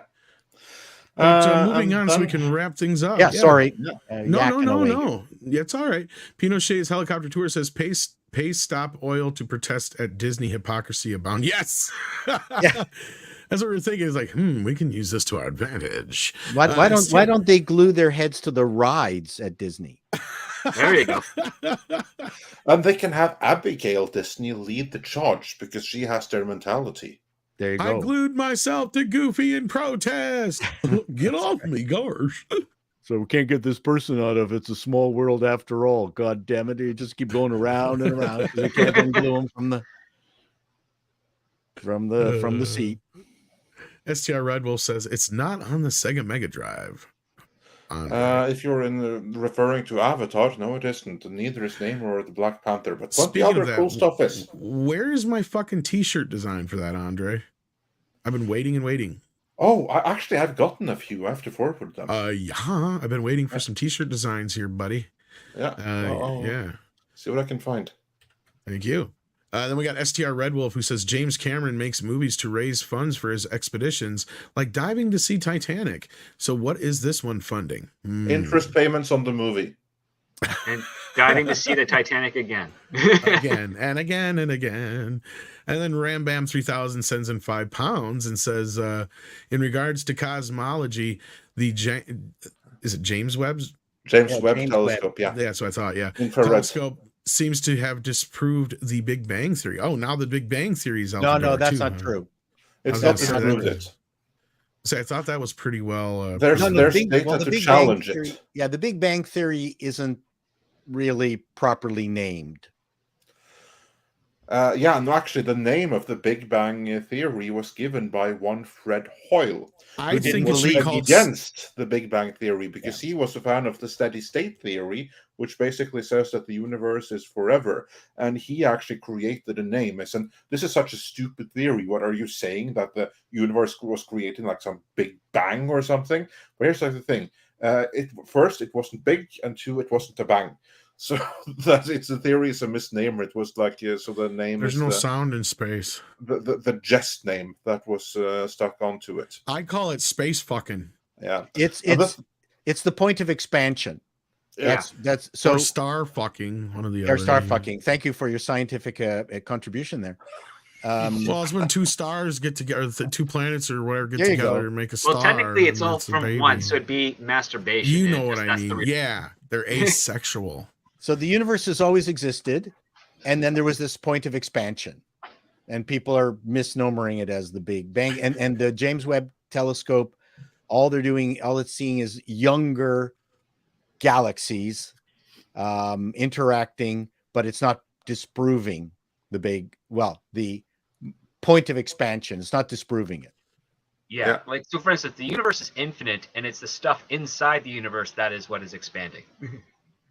It's a very interesting concept because it's called the Milky Way for a reason. Well, one of the things that was always fascinating that I learned in high school physics is that it's not really the universe expanding, because if it is expanding, what is it expanding into? It's like, no, the universe itself is is infinite as far as we can detect. The planets, the galaxies, the stars, the gases, all that stuff, it was expanding from a single point. And that's what we identified as the universe. And it's just getting bigger and bigger, but it's kind of slowing down, is the latest theory that I remember reading, is that its rate is not constant, or at least as constant as we thought it was. That. But it's constantly expanding. Well, the last I heard, it was accelerating, but I haven't paid attention to it. Is it accelerating now? All I know is the rate is not consistent, so it's getting faster, and the predictions that people that have been charting it have never actually been accurate. They say, oh, it's going to be this many decimal point percentages faster, and it ends up being more. And then they have to recalculate, and then it ends up being more than that and more than that. So they can never really nail it. And that's one of the other issues that the people that want to fold space-time in order to travel from one point to the other haven't been able to address in their own theories, which is if you want to fold space-time, you have to account for the expansion of space. Otherwise, if you have enough energy to fold space-time, you'd have to stop the expansion of the universe, which would inherently end the universe. So you have a cool sci-fi story for a weapon. We have to stop the movement of the universe. I still say the Milky Way was formed when the sun saw Venus's and Uranus. There you go. Yeah, and with that, I think that we have had enough science for today, but we have. It would be fun to do like a separate science stream, since we have several Sabine Hostenfelder fans here. So you'd almost have to start a whole new channel for that. Speaking of science, let's get gaming off the ground first. Yeah, right. We have Midnight's Edge Espanol. Check that out. Check out the live archive. Check out After Dark. Check out Latino Slant as well. Paulie's no longer here to plug his channel. Script Doctor plays video games and does other videos. Check his channel out. Right, Script? Well, I mean, yeah, I might do that tomorrow morning if an appointment flakes out on me. So yeah. There you go. Paul, anything coming up you want to plug besides your channel? I'm still working on my TV guide. Takes forever to do it. Well, I appreciate it. I'm having fun. I'm at Del Vecchio. That's where I'm at. Del Vecchio, 1976. Del Vecchio. I stop everything to watch one of yours.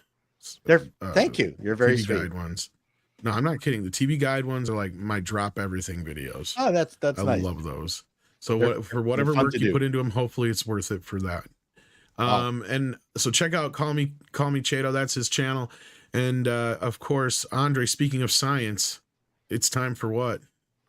It is time for some koalas belonging in one of the many alternate universes of the multiverse in the rain. Koalas in the rain, koalas in the rain, no fucks given, koalas.